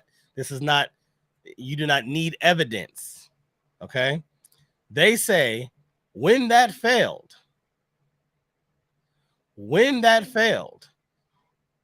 on the morning of January 6th, the defendant and co-conspirators repeated knowingly false claims of election fraud to gather supporters, and this is the big part on why I did all of it. Falsely told them that the vice president had the authority to and might alter the election. To me, that's big because that says he doesn't have the authority to alter the election. He does not have the authority to do the things that they said that most people believed that he had the authority to do. What are your thoughts on that? They literally lying to people that don't know their rights, because in previous elections, that was in question, the vice president has revoked the ceremony and said, let's look into it. That's a lie. It's a bold-faced lie. But people do don't. You happen to know when? Just so I can pull it up. I was literally trying to think about that, but damn, I forgot. It was a presidential election? Yes. Okay. I think maybe that's how Bush won. I think one of the Bushes won, but it has happened. An investigation did happen by the vice president revoking the ceremony and say, you know what, or revoking the validation of those votes. It happened in history. So I reckon that Trump is literally going to use that in court. So for them to say that he didn't have the authority to do so, why would a person just make up the authority in their head? Why would everybody that's grown people who've been in this country probably longer than us, who probably seen this happen with their own eyes, say that this vice president didn't have the authority to do that? Just to investigate. I mean, I could answer that because it's almost like what you said about, in the heat of the moment and how some people just don't like to lose. I can see that happen on either side, especially with a room full of advisors, a room full of people that, even their own careers are at best interest for the president to stay in the White House. I could see that. I could see people trying to find loopholes, and I honestly believe that ex-president Trump probably did it the best. There's a lot of loopholes that I felt like people were like, hey, a president can't do that. And it was like, well, I guess he can, just nobody really does it because it's not smiled upon.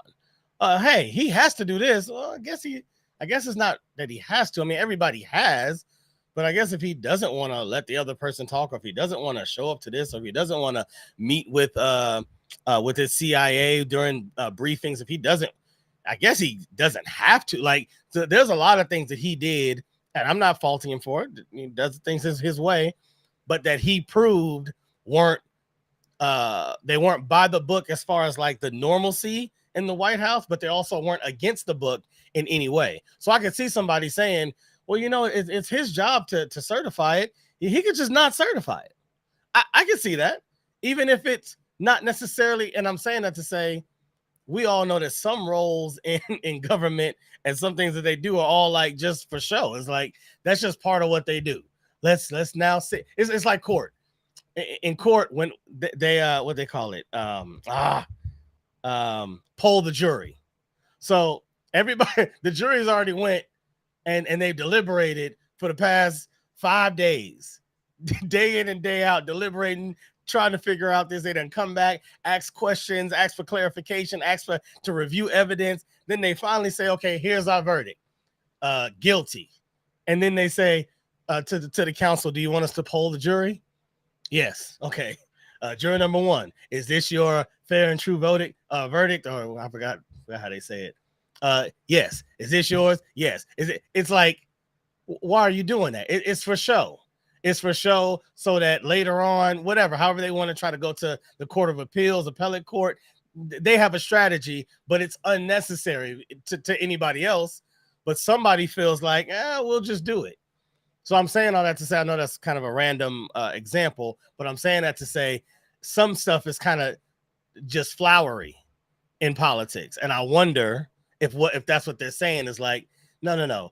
No, he couldn't have just done that. And no matter how many people he told, no matter how many people think he's the president or he's the vice president, no, he can't just not certify. I'm not saying that's true. I'm just saying that's what jumped out to me. I don't know. So in order for a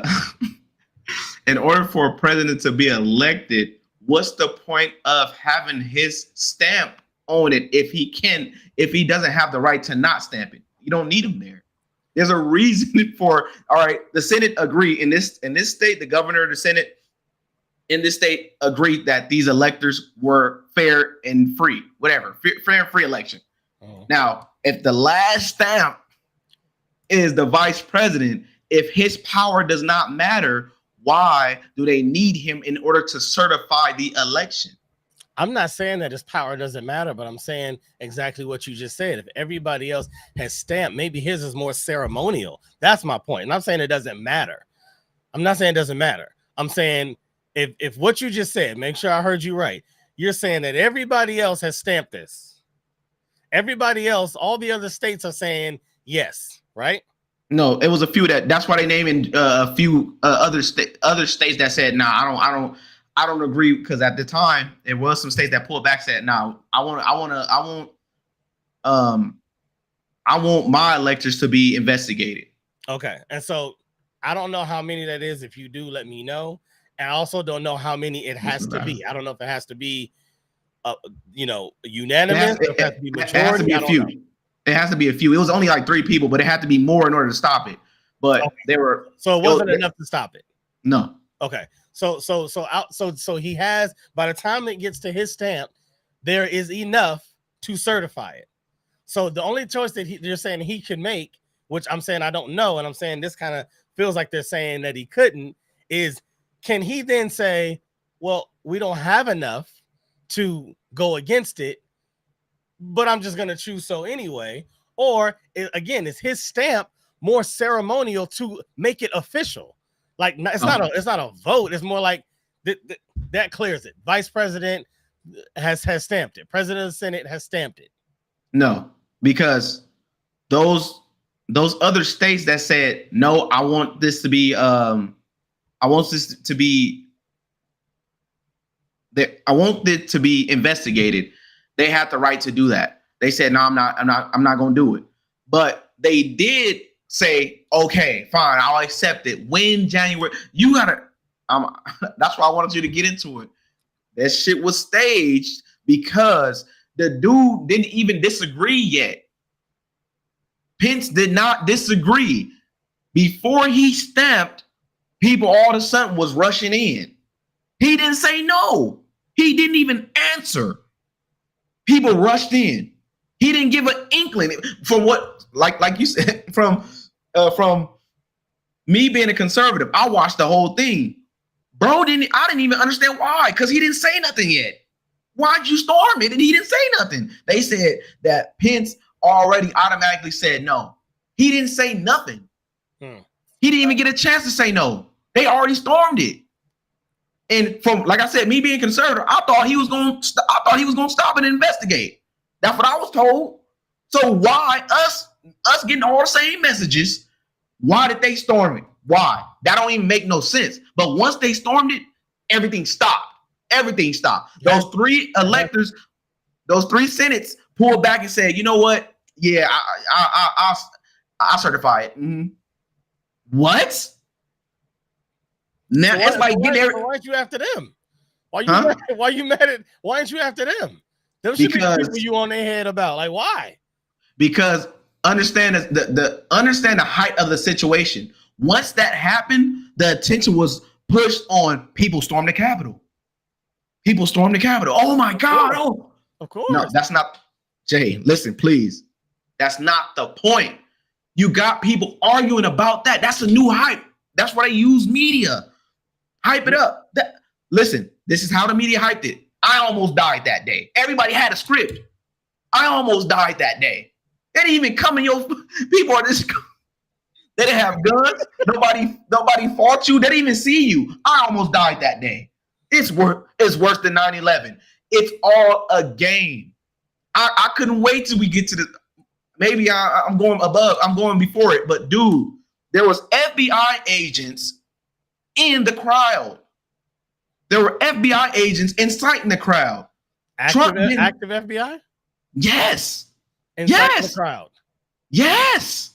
So hold on. So is your position that was all Democrats? I don't understand. I'm not saying it's Democrat. Well, I don't. How can I tell what political party they from? Obviously, but the reason I'm asking is because I'm saying so, and I guess FBI shouldn't be, but I'm saying what is the point of you saying that? Like you're saying it was staged. You're saying FBI was there. You're saying Pence had disagreed. I'm saying so. What's the point? What point are you making? The point that I'm making is that the guy Pence didn't even get the chance when they told Pence already said no. He never said anything. He didn't get the chance to say nothing. Who said that? I watched it. What I'm saying, look at what you just read. They said that Pence already denied. He didn't say nothing. He didn't even for the American people. He said I read that Pence had already denied it. Yes. All right. Look it up. I mean, not look it up, but read it again. No, I know what you're talking about. No, are you? Hold on. They did say that he had denied to use those fraudulent slates, the fraudulent electors. He denied you doing that, but you're saying he hadn't denied anything. The certification. He didn't deny anything. We was all look. Mind you, how would you know in their conversations that he denied? How would you know that? No, I'm saying that in due time, in real time, he was purple. We didn't know what the hell he was going to do. We didn't know anything. They basically blaming Trump for January 6th because of XYZ happened. None of that happened until they stormed it. So how can you say that? Dude didn't deny nothing. He didn't. Look, all I'm saying is this. Trump was Mr. Mike Pence before January 6th happened. Nothing happened. Nobody stormed it. We thought he was on our side the whole time. So why would they storm it before he said no? If Trump knew that it was all false and Pence denied it the whole time, why didn't he say, hey, bro, Pence doing the wrong thing? Pence said he's going to do the wrong thing. Nobody knew nothing. So why did they storm the Capitol? Why? I don't know. You're going to talk to your people about that. No, it's not my people. It's the government. A few times you've said like, we. So that's why I say your people. Because I'm talking about it's not my people. It's American people. People, we was all on the same page that we don't know what he gonna do. Why would they storm it right when he about to talk? The reason I'm not answering is because I don't know that. Like you sometimes ask questions that you looked into, which I respect about you, which is why I like to have you on the show, which is why we dialogue even off the show. But as you know, from the moment we first started talking, there's never if you can't show it to me right then, I always say the same thing. I ain't saying you wrong. I'm just saying I don't know. So why didn't people watch it live? Like, look, I watched the whole thing. Huh? You said why do people watch it live? Why didn't people watch it live? Because I was at work that day, and once they stormed the Capitol, I knew. I told my boy, this shit staged, bro. Why did they do that? And he didn't even say nothing. He didn't even say nothing.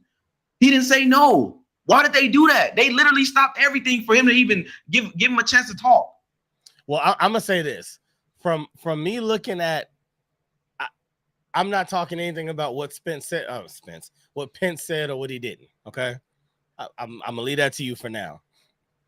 I will say that the footage that I saw in the front of the Capitol, where the protesters were, where Capitol security was, where the barriers were, it did not seem to me like a momentary choice. It didn't seem like what he did what? Let's go. It didn't feel like that. It felt like a normal fight feels. It felt like this boil that started to happen. It felt like this tussling and then pushing, and next thing you know, the gate is and then trying back, and it felt like a tension built and built and built, and next thing you know, we on go. That's what it felt like to me. It felt like we don't even know what's happening on the inside, but we got a feeling, and we even more than a feeling, we have a desire for him to not do anything else but this. And if we got to go in there, we feel like it's all right to be in there because we are the people. And so, dang it, then that's what's going to happen. And so it felt like it did not feel like what you're saying, like they were waiting and listening. What did he do? What did he do? Oh, he didn't do it. Let's go. It didn't feel like that. What I'm telling you is this. There's people that was actually there that filmed everything because they knew it was going to happen. The person that was amplifying the crowd, they said that guy's a Fed. He's a Fed. Okay, there we go. So somebody that was recording it just said that. No, he recorded the whole thing because they were there. No, I'm talking about the Fed. Just tell me that part. Did you verify that the guy was actually a Fed? He just went to jail. His name is Ed Reed, I think. Ed Reed. Reed. He just went to jail. Okay. But he literally had text saying that I made them storm the Capitol. I think it's Ed Reed. It's some Reed or something like that. Dude, they asked him in Congress. I think the Congress asked him, was he an FBI agent? He didn't. He neither confirmed or denied it. Okay. I see Marine veteran Trevor Reed. I don't know. Yeah, he was the detainee. Everything's about Trevor Reed. I just put Reed imprisoned. I would assume. He just got it. He just went to jail. Yeah, I don't know. Maybe it's Reed. I don't know. But the guy, because I don't know his name fully, but the guy, he literally said that he made people go into the Capitol, and he was when you see him on camera, he's amplifying the crowd to go into the Capitol.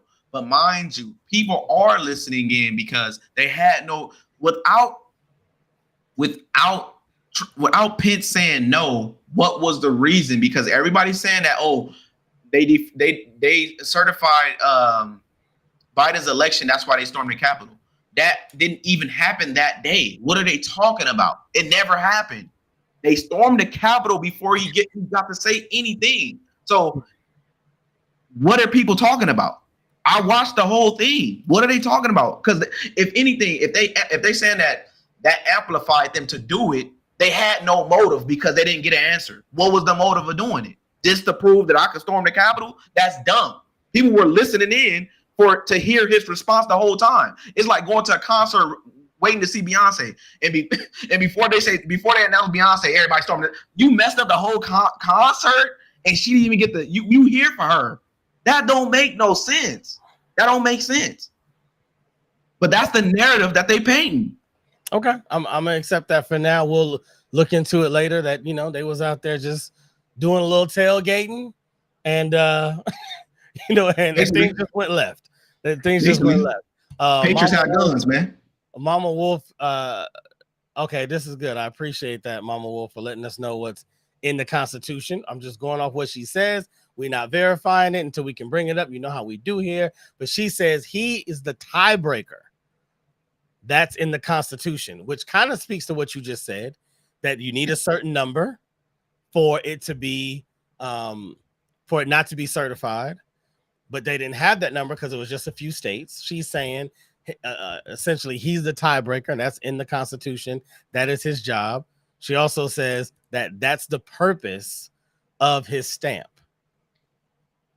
A little clarity. We can look into it, but I will say this, even though I don't know her statement to be true or not, I will say that it at least aligns with the things that happened, the things that they wanted him to do. And then even what you said, that there weren't enough states. She said that's in the U.S. code, not Constitution. Got it. That's in the U.S. code. The thing, she just proved my point. He is a tiebreaker, so he can leave it open for investigation. I'm not stamping this because even though all the Senate say yes, he could say as a president of the Senate, he could say, hey, I don't agree with what just happened. It's still open. I will certify within 2 weeks until we get this forensic audit in those states, because he can do that. But I could agree with you if what you were saying is actually factual, but you didn't say that. It's not open. You're saying that he had enough states that had stamped, so it's not open anymore. No, At that point, it's not open. It's not a tiebreaker needed. no, that's separate from his powers. It's separate from his powers. Those three senates that say, and I'm not certifying these elections. It didn't matter at the end of the day because Biden won many other states. Didn't really matter. His stamp saying, no, I'm gonna leave it open. You don't have a right to certify this election and put a stamp on it unless I do it, unless I concede and let's say, yeah, you know what? Yes, I accept what you guys put up in front of me. He can say, I reject it until y'all do an investigation. I reject it. I won't concede. As a leader of the Senate, I won't accept it unless you concede. He's the end all be all when it comes to certifying the electors. It's that simple. He's the tiebreaker. He's the guy that's in the middle of everything and say, hey, I don't agree with that. Oh, once the investigation is done, I'll accept it. And we'll see what we can do with that. He had the ability to do that. He don't have to say, nah, Trump won. That it ain't like that. Nah, Trump won. That's it. No. All we was asking for was, hey, open an investigation, see what they did. Maybe somebody owned something. Maybe they own something. Maybe they not. Open it up. We don't trust it. That's his job. So, I mean, you're telling me what his job is.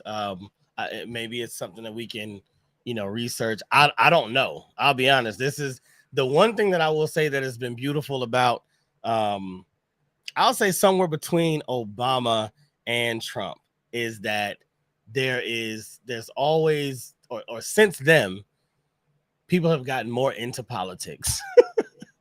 People have gotten heavily into politics. And say what you want about Obama. One thing I did love was that he attempted and did in some ways made parts of, you see, I'm very specific with my wording, parts of the government more transparent than they had ever been before. You can't deny that. He was a career politician. All he did was lie in front of people. But you still can't deny what I said. I didn't say he told the truth all the time. I didn't say he wasn't a career politician. I didn't say anything like that. What I said was that he made certain parts of government more transparent than they had ever been. I'm not saying then we knew everything after Obama. I'm not saying he put everything on the table truthfully. I'm not saying he never I didn't say nothing like that. I'm saying prior to him, everything about the government felt like a secret. And then he put in things that it was like, okay, it's a little more transparent. Even just getting people to talk more about what's going on in politics, in their states, in government.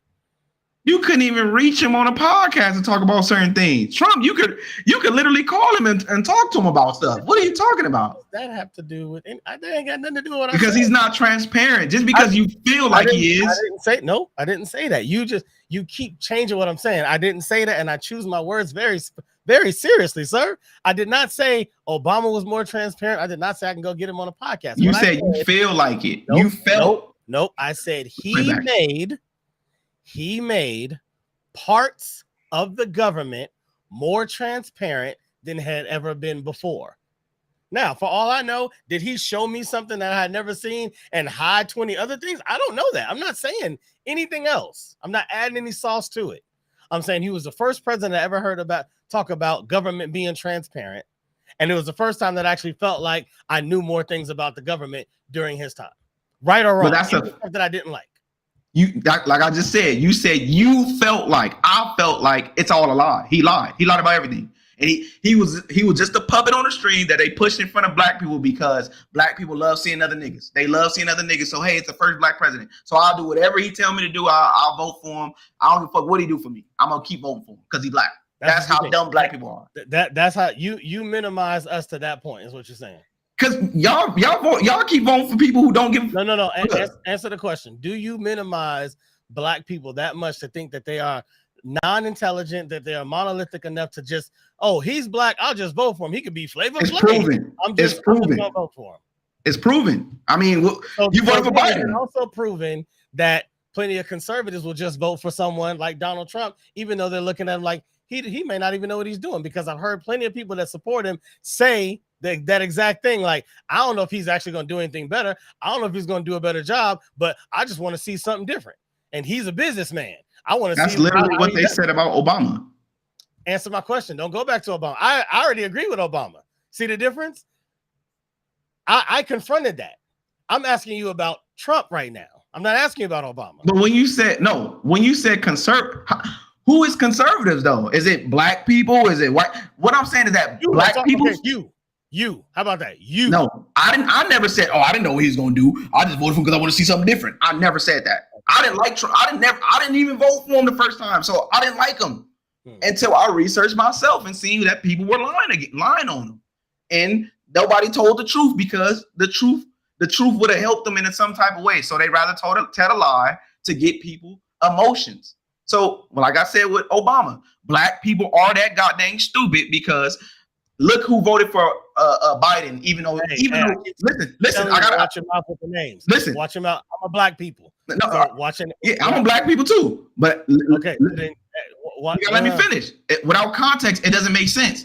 Black people are so stupid that a white person that they call racist, right? They pushed him to the side because he said good people on both sides. This white person put your fathers in jail for the same thing that his son is doing, and told you, if you don't vote for me, you ain't black. See how many votes that he got. See how much of the black population voted for him. I'd rather them not vote for nobody than vote for a person that talk like that about black people. We so stupid that we'll do something like that and we expect respect. You don't deserve respect, because a person like that basically enslaved your father, right? Modern day slavery. I hear black people talk about that all day. He modern day slavery, your freaking grandfather, and then you voted for him and forgot everything he did. You gotta be stupid. And he said, if you don't vote for me, you ain't black, and you still did it.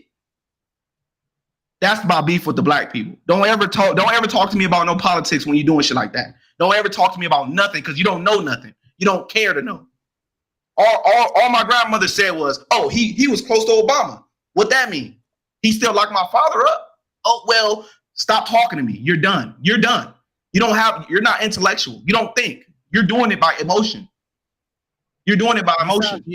I'll be honest, you sound a little emotional right now. Of course, because I'm upset with black. Look what the dude is doing. You voted for him. He basically moving. Look at New York. He's moving Hispanics by the ton in New York, and in Chicago. And black people are speaking out against immigrants coming in their communities, destroying it.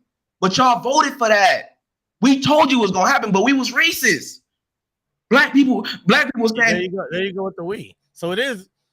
When I say your people, you say no, but you keep saying we. When you talk about a certain subject, I'm talking about we. When I'm talking about, are you black people? What are you talking about? Are you black people? Me? Yeah. Yeah, black people are stupid. Yes. So you would consider yourself stupid? No, a part of me is dumb, because I am black, but I don't identify with the ideology of being black, because everything black ain't good for you. Some people so black. I don't care, right or wrong. I'm not that black, bro. I'm not that black. I don't care what nobody said.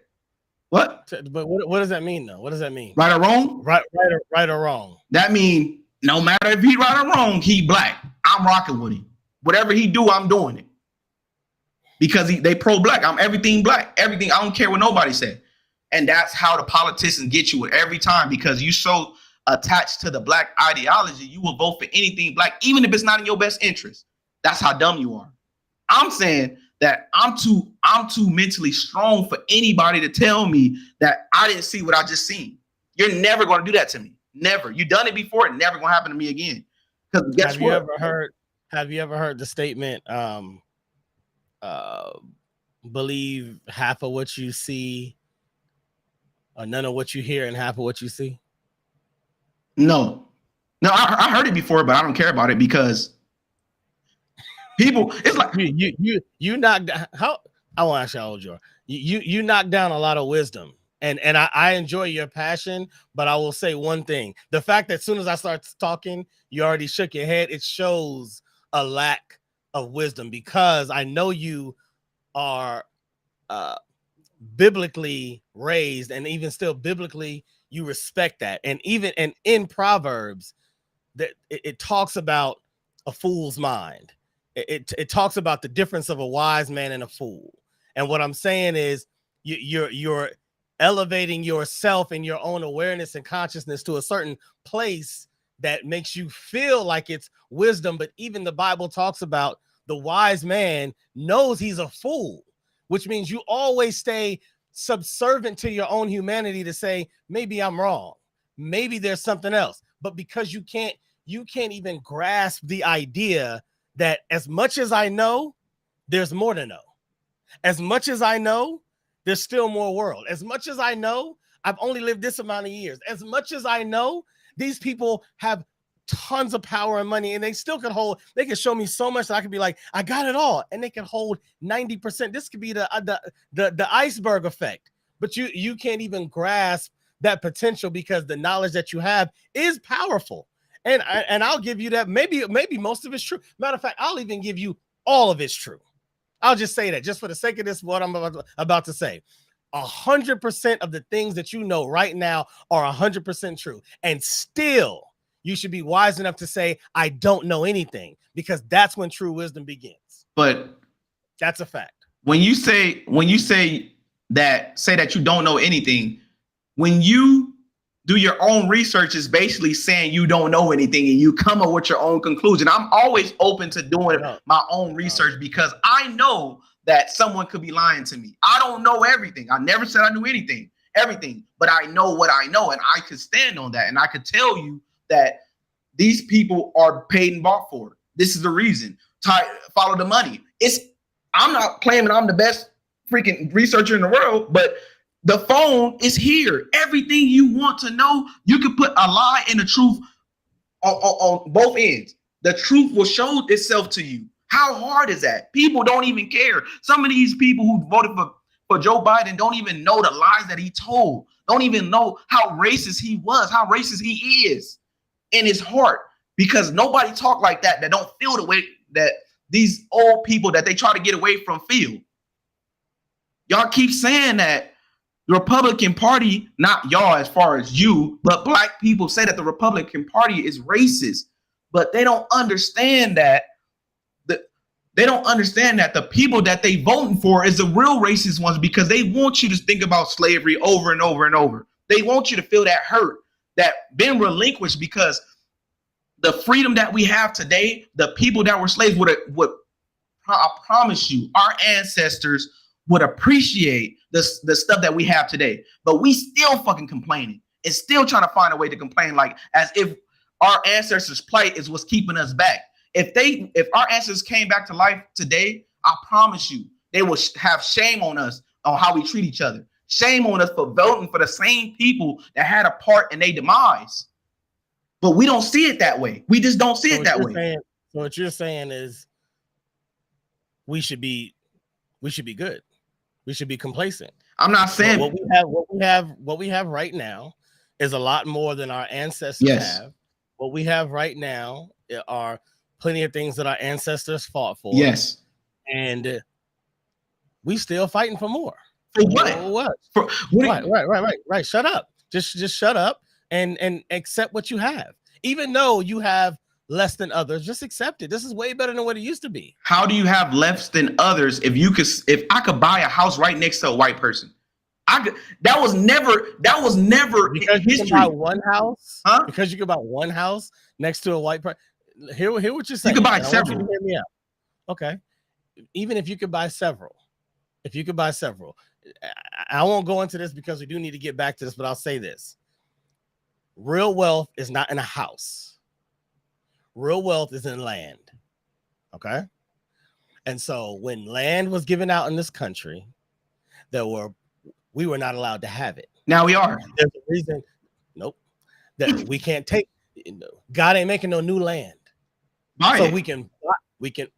There's a difference when you buy land and maybe your wage growing up in the city that you grew up in that's not funded like other cities are, that doesn't have the educators that other cities have, that doesn't have the opportunities that other counties have. Maybe your little salary can get you this $180,000 house. Maybe.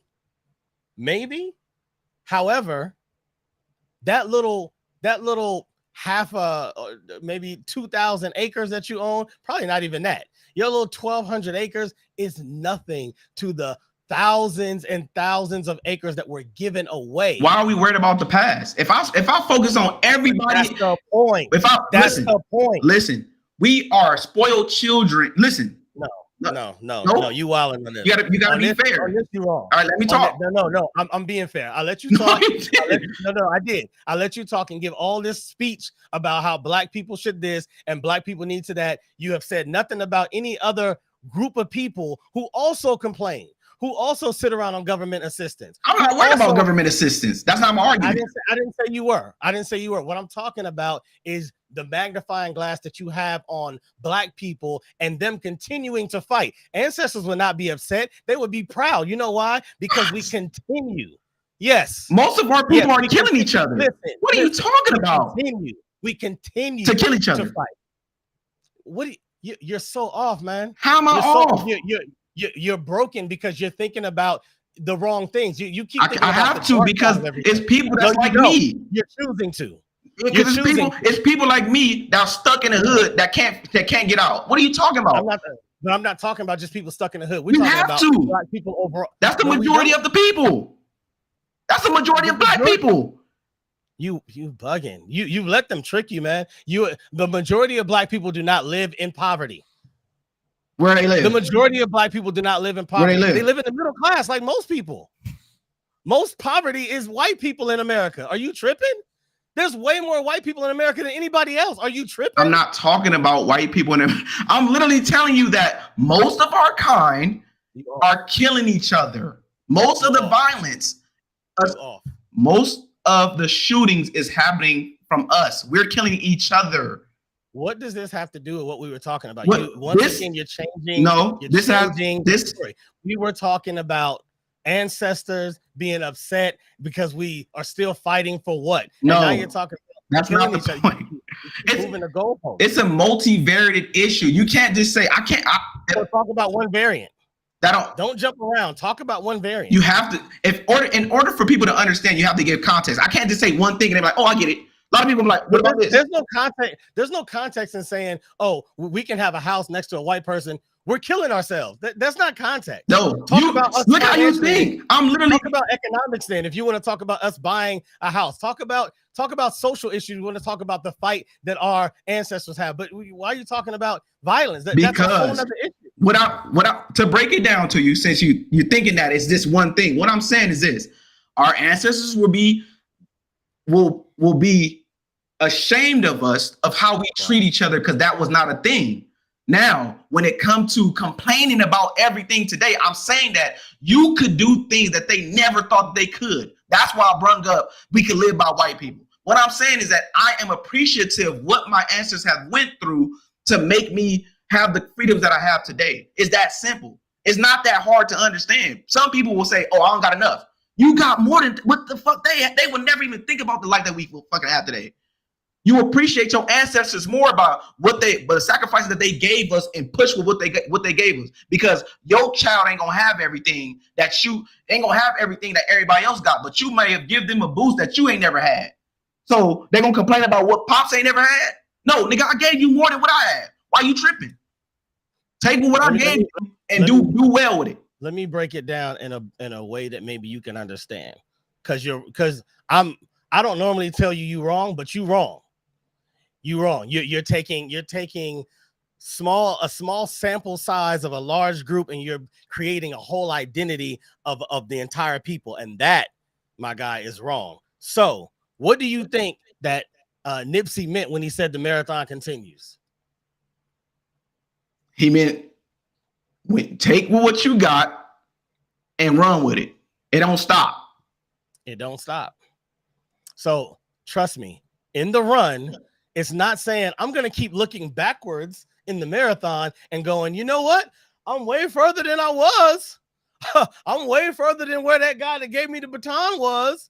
No, it says I'm going to surge forward. You know why? Because it's somebody else I got to give the baton to. And I want them to be in a better place because the person that gave it to me, they put me in a better place. That's the marathon.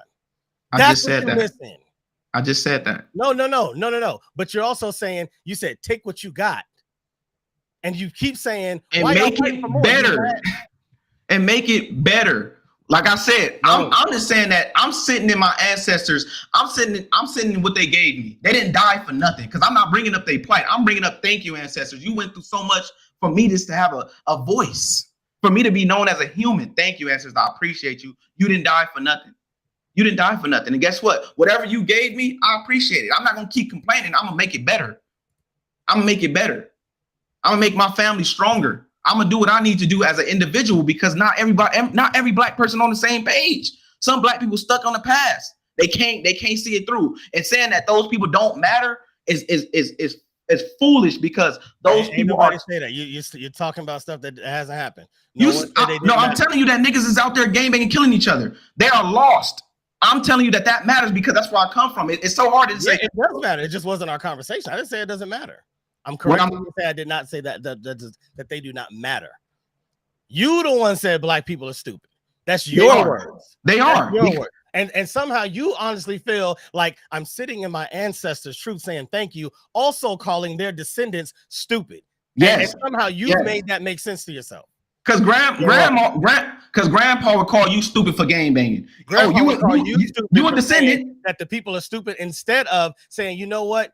You're just thinking wrong, my brother. No, let me get you right, because we as a people got to do better. That's what he would say. He would not say that the person that killed my brother, he would not say the person that castrated my uncle, you know what, you should side with them because they're more on the Constitution side. He would not say that. It's not about siding with them, because most of them didn't have nothing to do. It was only a percentage. It was only a minimal percentage of white people to do that. It's only a percentage of white people, and slavery was not a black people thing. It doesn't matter if it was a percentage. Doesn't matter if it's a percentage. You just got done saying black people are killing black people. That's only a small percentage, but you use that. So don't take that away. What I'm saying is this: black slavery was not a thing. It's a human thing. Everybody was slaves. Tribes conquered other tribes and enslaved them. Even black people took part in it. So if you're gonna keep blaming the white man, blame your ancestors too, because that's what happened. How did three white people listen? How did three white people with muskets come on a trip to a continent and say, get in the trip, get on here? They were sold. They were sold by your own ancestors. We all know this. I don't know. Okay, so are we gonna hold them accountable too? Because since we hate white people so much, let's hate them. If that's the case, I can't talk. I never said I hated white people. You are the one. You said I'm siding with them. I'm siding with. How does that say you hate? How does that say I hate them? No, listen. No. Stop. You just said, since I hate white people, you can't say something and I stand behind it. Your example was, I said you're siding with them. How does that say that I hate them? Because I'm siding with them. Because you basically saying they the ops. If I'm siding, how is that you shaming me for siding with them? How does that say that I hate them? Because you saying they ops. I didn't say that. I said that you side with them. I didn't say. So what was the point of making that statement? Hold on. I didn't say I side against them, did I? What was the point of making that statement then? Did I say that? What was the point of making that statement, Jay? That don't make sense. I don't care what you say. What you insinuating? Did I say that? What you insinuating? No. We're not answering questions with questions.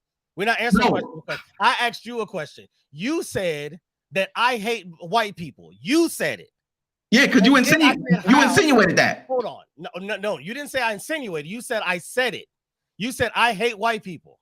You must do. And then I said how, and you said because you said I side with them. How does that say I hate white people? Because you must be saying they the ops. When did I say I'm against them? I haven't said any of the things you're saying. So whatever you just said was insignificant then, right? Because it don't mean nothing. Again, it's not backed by anything. This is the model of why people have a hard time having these kind of debates, because instead of being able to answer a question and just stand up on it and say, okay, bro, you didn't say that. My bad.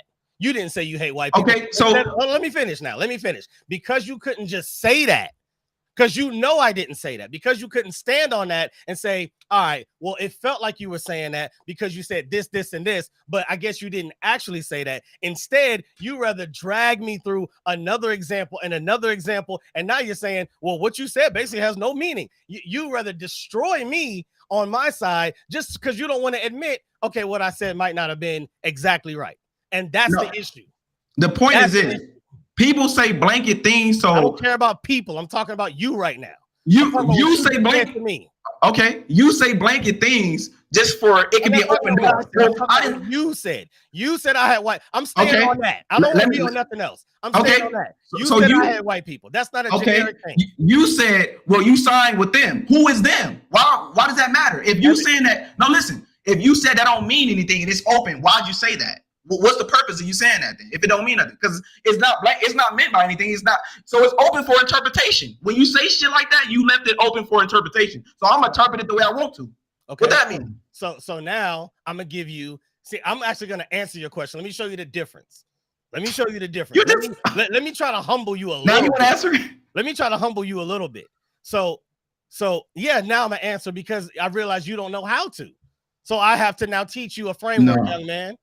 So when I say you side with them, I'm using your own dialect because you consistently said we've just asked for a forensic edit. We didn't want this. That's American people. Let me finish. You've consistently said it ain't American people. That's specific people. Not everybody asked for that. You're talking about the people that felt like the election was rigged and the people that felt like it was that the presidency was stolen. You were saying that we don't want to audit in that state. We asked for an audit in this state. You are siding yourself with them. So when I say you side with them, I'm talking about the people you say you side with, not my ops. I didn't say everybody that you side with is my. I've told you over and over, I'm in a purple state. There are things that I agree with on both sides. I've been the only one in this conversation to say, oh, you're right, I agree with that. You said they castrated our people. What are you talking? You put context in it and talk about, no, I didn't say that. Bro, that's so disingenuous. You said who castrated your people. If that didn't mean nothing, why you say that? Why you say it? Okay, I'll answer another question. Since you again answered, you follow up with another question. This is kind of what y'all do. So I'll answer that question. You brought up, I follow the flow of a conversation very well. That's why I can go back to it very easily. You brought up that the ancestors would be upset at y'all because y'all didn't do this, that, and the other. What I said, and then you went on to say the ancestors, I'm living in what the ancestors gave me. So basically, they be proud of me, right? Okay. So I took that and said, so you saying that the ancestors would come back and say that the very people that castrated our family members, you now side with them. You think they'd be proud of that. So before you answer, that is why I said what I said. But I can tell you that and articulate that perfectly because I am staying on point. I am listening to you. I am responding to you. I am understanding and trying to breathe everything that you say so that we can have a powerful conversation. The difference is, but then when I'll try to make my point, then you go into, well, what about this? Well, you can't say that. You done call me disingenuous. You done distantly call me a dummy. You done call me a lot of stuff, and I'm letting it fly. I didn't call you a dumb. I said black people are dumb. I'm black. How about that? I'm black. I'm black too. I'm different black than you because you said that's trash. That's trash, bro. You said it again. I got you. I got him again because you said that. I didn't say that. You said I'm not that black. Your words. I'm not Your that words. You said I'm not that black. Your words. I'm saying I am that black. So if you call him black dumb, you calling me dumb. Period. I don't shake around it. Bro, at the end of the day, when I said that you hate white people, you said you signed with them, the people that castrated your people. Black people sold other people, so they hate us just as much. So if you saying that, be fair with hatred. Be fair with blaming everybody. I'm blaming black people too. Who tossed me off first? Who gave me the who first? That goes to show you that slavery is not a white person thing. It's a human thing. People are still in slavery to this day in other countries. That don't mean because, I'm black, it happened to me. It happened to everybody. That's a part of history. It happened to everybody. Everybody was getting castrated and killed and culturally cleansed. They happened in Africa with religion, Muslims culturally cleansing Christians, and vice versa. It happened. So to say that they castrated your people, everybody castrated my people then. And even my black people castrated my people. Muslims even had slaves, dog. So every black person. So if that's the case, we need to go back to Africa and say, what happened? You castrated my people. You sold us. You did that. If that's the case, everybody could get it because it was a human thing. I'm not siding with those people because those people are Americans and we all are Americans. You can go to Africa tomorrow and they'll say that's an American. Straight up. Just because you say I'm black don't mean a lick of shit, because when you get to Africa, your black ass is American. That's all I'm saying. And if they bomb America, it ain't gonna be white America. They bombing everybody. Everybody getting fucking fucked up. When the 9/11 happened, guess who deployed? Black people, white people. I'm more of American than I am a African, because I don't know Africa, and Africa don't know me, and they don't accept me. It is what it is. I'm an American. I agree with that. Okay, then. So I'm not siding with nobody. I'm just doing American politics. It's a lot of white people that's Democrats too. So ain't no siding with them. I just have a different culture. I just believe that God exists, and I believe that a boy is a boy, and I believe that a girl is a girl. I believe that a woman has a place. I believe that woman has a superpower. Her power is to give life, and I appreciate that. I'm not a Democrat because I'm not liberal. Anything don't go for me. Anything just don't go for me. I'm not going to accept everything. I don't give a fuck about the new way of life and new way of thinking. I'm conservative when it comes to my values. I believe in the nuclear family. I believe in the middle class. I believe in black people. When it comes to black excellence, I don't believe in that bullshit, but I have to be honest when it comes to fixing the problem, because most of these people who are in the middle class came from that and came from the hood, and most of them didn't make it out. So I cannot say that fuck those lives, that don't matter. We talking about the good part of black people. No, we got to talk about the ugly too, because most of them good people came from the ugly. I'm trying to make more people come from that ugly. And we have to relinquish each other from that slavery, because we holding each other captive in those hoods. When that's supposed to be the best place. When I come to the hood, I'm supposed to be welcome. I can't go to the. I'm more safe in a white people spot, because I'm told not to snitch. I'm told not to do this. I'm told not to do that. I got so many rules just to live my life to where I can't live it. I have to be a part of it. I come from that. And most black people come from that. When you hear a black person that's rich, they came from that. So we can't say that doesn't matter. They come from that. But look how many bodies they have to walk over to get to where they at. I'm trying to stop the bodies. That's what matters. This is my purpose on YouTube. This is why I hold black people accountable. This is why I call them dumb. This is why, because we know the truth. It's not that they ignorant, it's willfully ignorant, because they know the truth. They just choose not to do better. They choose not to. So I gotta hold them accountable. Nigga, you dumb. Grandpa would have said you dumb. Fuck your feelings, you dumb. Straight up. I'm doing what grandpa would do, nigga. You dumb. Get your ass up, stop making excuses. I know it's hard. I know life is hard. Stop making excuses. Look what our grandfathers and grandparents gave us. They didn't have much. But they gave them what they could, and I'm gonna take what they fucking gave me, and I'm gonna say thank you, grandma. I know you risked a lot for me. I know you did that for me. I'm not gonna vote with the motherfuckers who said that it was on your side, like Malcolm X said. They said that it was on your side, and they still fucking you, and they still got majority of our vote. If anything, nigga, don't vote for nobody. If you feel the way you feel, don't vote for nobody. Why the same people for all these years that been when there was the Black Panther Party, Malcolm X, Martin Luther, they've been voting for the same people that had something to do with it's a repetitive hamster wheel. And then when I try something different, you voting with them. Who is them? It's many of black people over here. I didn't say nothing about black people. But when you said you can either take my answer or not, but you keep adding to my answer and defining it yourself. So go ahead. But Jay, when you say them, this the problem with America. There's a them. It's a us. When they bomb America, you said that over and over. But it's to give context. Over and over. You said I'm not them.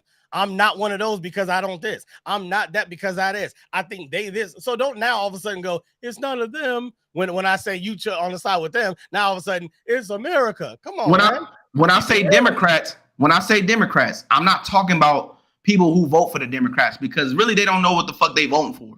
To be honest, they don't know. Most of these people don't even know about child trafficking. They don't talk about this because it's hard to think about shit like that. But what I'm saying is this: I can't hold them accountable for that. What I'm saying is that when I say them, the Democrats, it's Republicans too. Yeah. What I'm saying is that most of the American people just want the government out of our fucking business. It's that simple.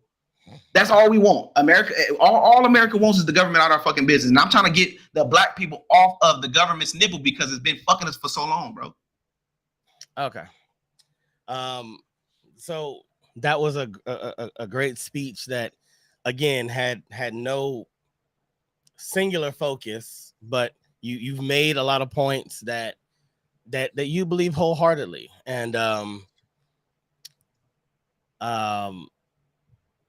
I will, I guess, just speak to this idea of, if I talk about, and let me first clarify, I will at least do that for you, that when I say someone castrated you, number one, I'm speaking of a historical fact. And number two, I'm saying it in the idea that a large majority of the people that represent the conservative side now view facts about Black history a certain way. So when I say that you're on that side, number one, I didn't say that they're white. You said there's plenty of Black people over here. I didn't say that. I haven't defined them at all. All I said was the people that you said we. So whatever that looks like, I don't care if they're Asian, Martians, women, baby, whatever. You said it. I'm saying your side. Whatever you say, we. Whatever you embrace as we. That's what I'm talking about. Okay? Now, we all know that the face of that side largely looks a certain way. Whether that, I won't even go into it. We know it. If you're going to act like we don't, fine. If we're going to sit there and act like the American Republicans look like a big Black group, fine. We can lie if we want. We know. Okay? We know. So when I'm talking about America, and this is because I like to stay on point.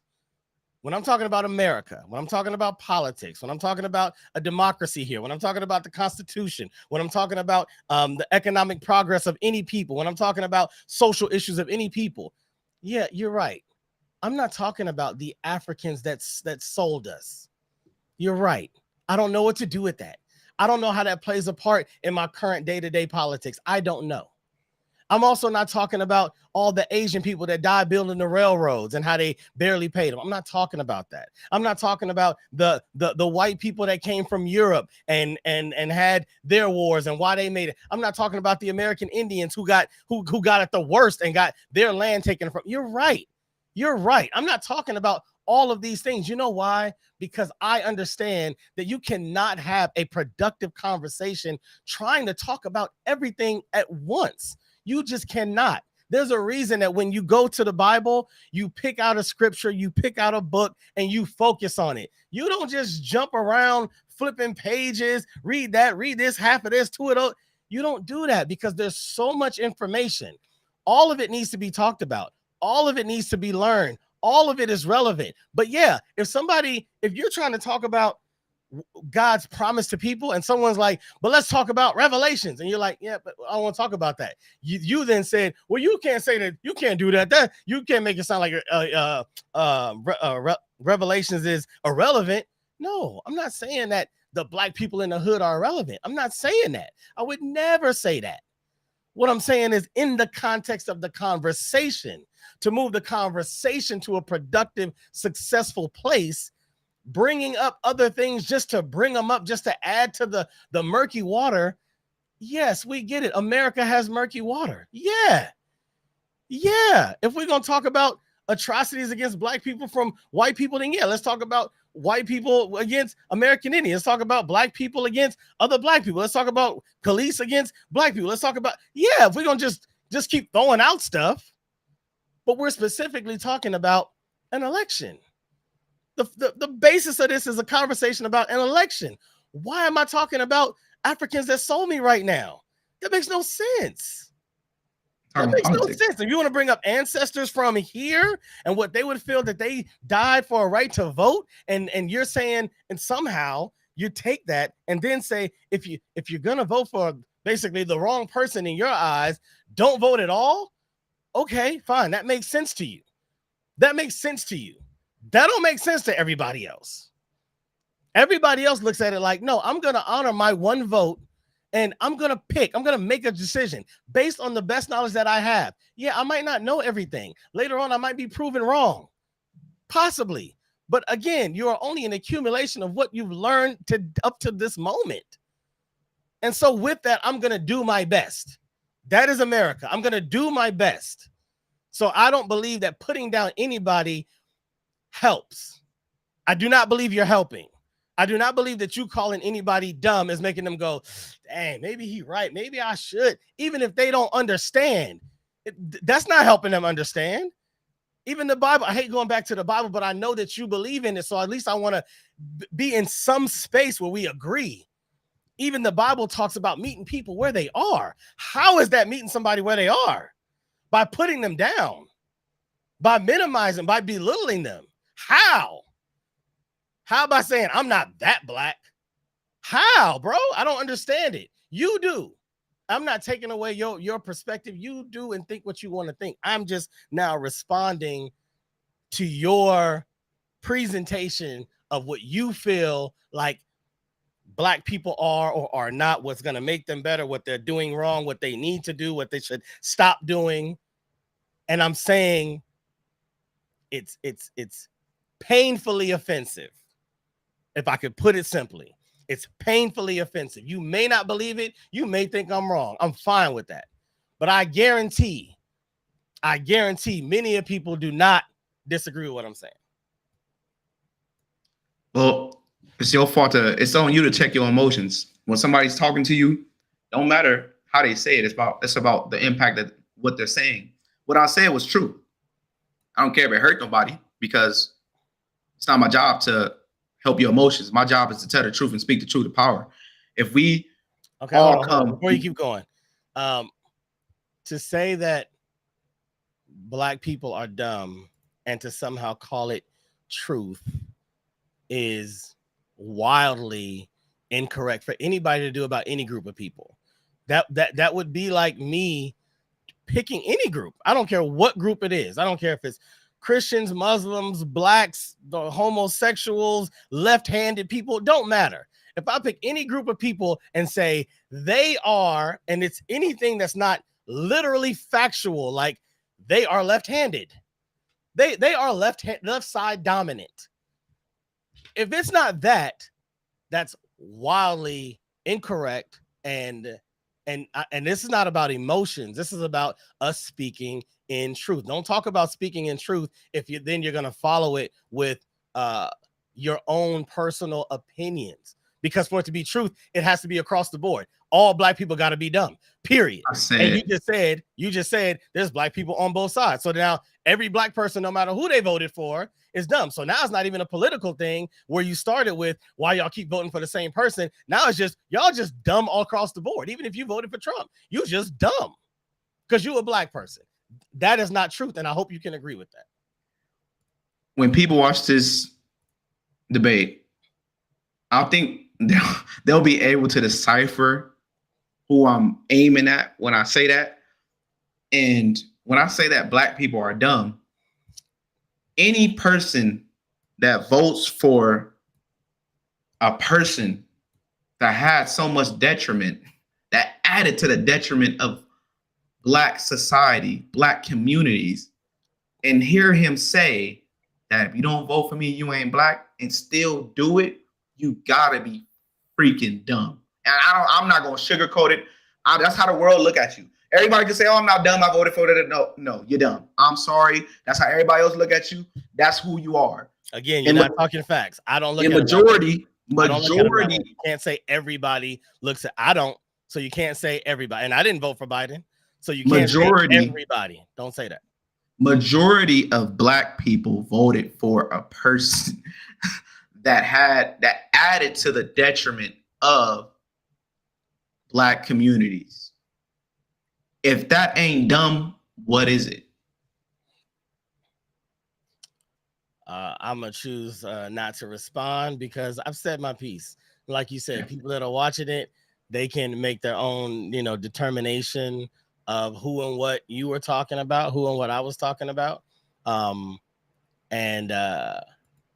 yeah, and we'll leave that there because not everything has to be figured out, somehow between us, right? So shoot, I was trying to find. Did I find it? Did I lose it? Where was it? I had a good document. Oh shoot, it opened up in Safari. Hold on. Just so we can get back real quick before we finish up. We're about to hit that 3-hour mark once again. It's been a delight, man. I appreciate anybody that's listening. I hope we can go to battle at it so that other people don't have to. Even if we were face to face, that the battle would still feel the same. Because at the end of the day, the idea is things sometimes have to get a little dirty before they get better. And that's just the reality. We're not going to get better in a flowery space trying to be pleasant. The things we don't agree about that the other person is saying, but that's allowed. That's allowed. Okay, so here, this is what I wanted to read because this kind of broke down the roles and responsibilities of the Electoral College. This is in the National Archives. Talks about roles and responsibilities of the Electoral College, the Electoral College process. So you can read all of it, but I know we need to get back to at least a little bit more of what we were reading. I just wanted to read the part about Congress because I think it kind of speaks to what we were talking about with Pence and what his duty and all that and what he was supposed to do and all of those things. Let's see if it gives us some clarity. Can you see it okay? Do I need to zoom in? Zoom in just a little bit. Okay.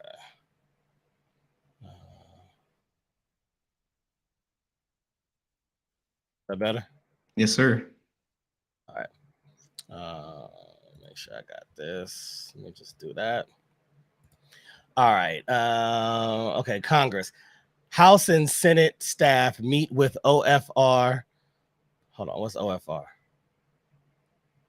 I got to read in the beginning, make sure I know what everything means. Go up to the right. Oh, there you go. Thank you. The Office of the Federal Register. Okay. House and Senate staff meet with OFR staff to inspect the certificates of vote in late December. If any state certificate fails to reach the president of the Senate, the president of the Senate calls on OFR to deliver duplicate originals in its possession to complete the set held by Congress. Congress meets in joint session in the House of Representatives on January 6th to count the electoral votes. The vice president, as president of the Senate, is the presiding officer whose powers are limited by federal statute to performing ministerial duties. The president of the Senate opens the votes of the states in alphabetical order and hands them to the appointed tellers, who announce the results out loud. The president of the Senate then calls for any objections. To be recognized, an objection must, number one, be submitted in writing. Number two, be signed by at least 1/5 of the House and 1/5 of the Senate. Number three, state clearly and concisely without argument one of two acceptable grounds for objection: that A, the electors of the state were not lawfully certified under a certificate of ascertainment, or B, the vote of one or more electors has not been regularly given. If an objection is recognized, the House and Senate withdraw to their respective chambers to consider the merits of any objections. following the process set out in 3 U.S. Code 15 and 17, after all the votes are recorded and counted, the president of the Senate declares which persons, if any, have been elected president and vice president of the United States. And that concludes that document. So, with that document being stated, I would like to say, and I hope that you heard, that it is completely false. It is 100% false that the vice president can declare certification or not. It specifically said if there are objections, those objections go to the House and the Senate staff.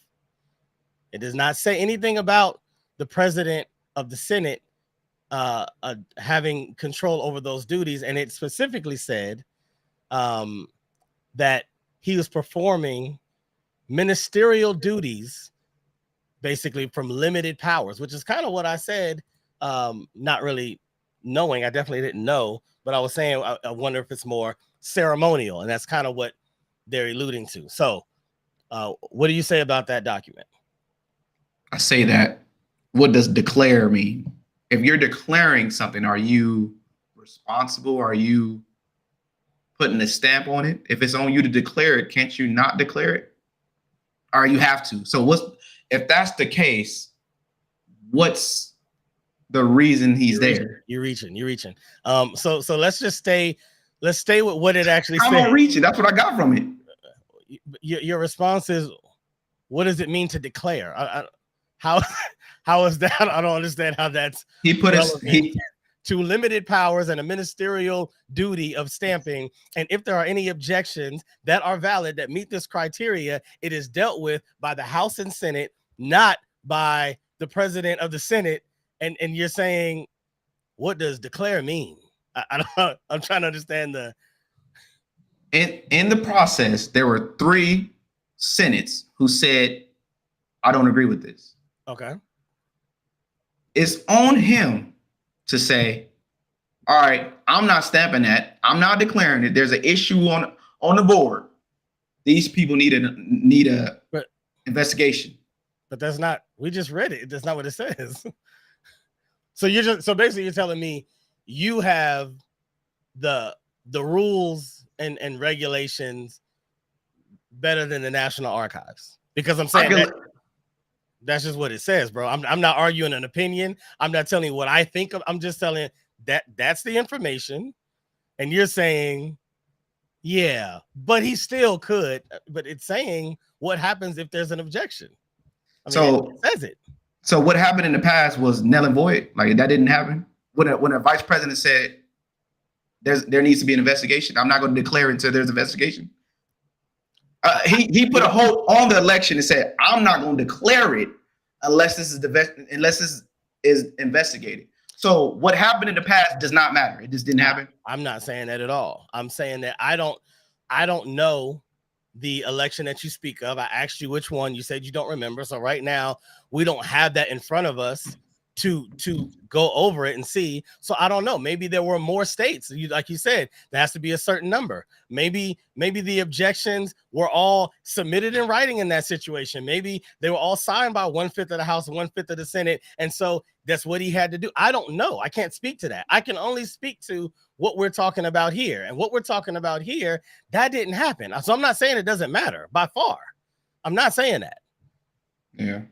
I'm saying this is what this says. And I would keep the same energy if it said, if unless decided by president of the Senate that there are outstanding reasons or issues that haven't been resolved that lead him to believe that the certification would be null and void, he cannot certify. I'd be like, okay, there you go, bro. You were right. I'm just reading it. I didn't read it prior to you. I'm just reading it. So, So where are we at? Can we at least put that to rest? Can we put one thing to rest to say, okay, maybe Pence did not have as much power as then President Donald Trump said that he had, that other people then echoed that he had, but clearly in the National Archives that deals with the roles and responsibilities of the Electoral College process, that was wrong. Yeah, you're right. Shake my hand. Shake my hand, sir. Thank you. Thank you. Thank you. Well, ladies and gentlemen, I feel like the energy has I feel like we had such a big climax that now everybody want to get some food and and go enjoy their Friday night. So anybody that was listening in and enjoyed the show, we greatly appreciate you, bro. You still my bro. Always, man. You know, you call me your dumb bro one time and you're not gonna be my bro. But right now, you still my bro. I'm not calling anybody ops, including you. I want you to know that. And for the record, and the reason I got so riled up about it, I do not hate white people at all. At all. I'm not that guy. Never have been, never will be. I don't have that in me. God made us all in his likeness. He didn't say I made y'all in my likeness. Y'all kind of in my likeness. You a little more in my. He didn't say that. And God continues to make people, even down to this very hour, 3 hours that we've been talking. It's some new people that were just born that's probably going to debate this later on in life. So God loves all. I love all. There is no hate in me. I promise you that. With that being said, my guy, I appreciate you again. Tell them where they can find you. You can find me at South Central Conservative on YouTube, Instagram, Facebook. And it's very, very controversial content as well. So yes, hopefully you guys get into that. Yes, it is. We are. We need it. We don't. This is America. All voices need to be amplified to a certain degree, as long as it's not, harmful to the kids or anything of that nature. We want to be protective of our next generation, but adult voices that are just speaking their mind from their own personal experience and truth. We need to listen to that, and that's what we try to do on this show. So, my guy, I will holler at you. I catch you next time. Thank you, sir. Peace out. All right, brother. All right, y'all. That has been another episode 25 of the South Central. With the South Central Conservative. I know that was a long one. I know we got into the weeds a little bit. I hope no one took offense to anything that was said. A lot was said. And I know you probably did take offense to it, but I'm hoping that you didn't, and just understand that sometimes in passionate debates, things have to be said. Things are said. Ideas are given out, but we try to find truth. And it feels like at least we found one small grain of truth. We will try to get back to getting the rest of ex-President Trump's indictment read. I believe we're on like page 6, something like that. It's been what it's been. We're going to keep trying. So with that being said, I'm Cashmere, California. This is the Pod is Good podcast. Pod is good. And all the time, hopefully by now. I will catch y'all on the next show.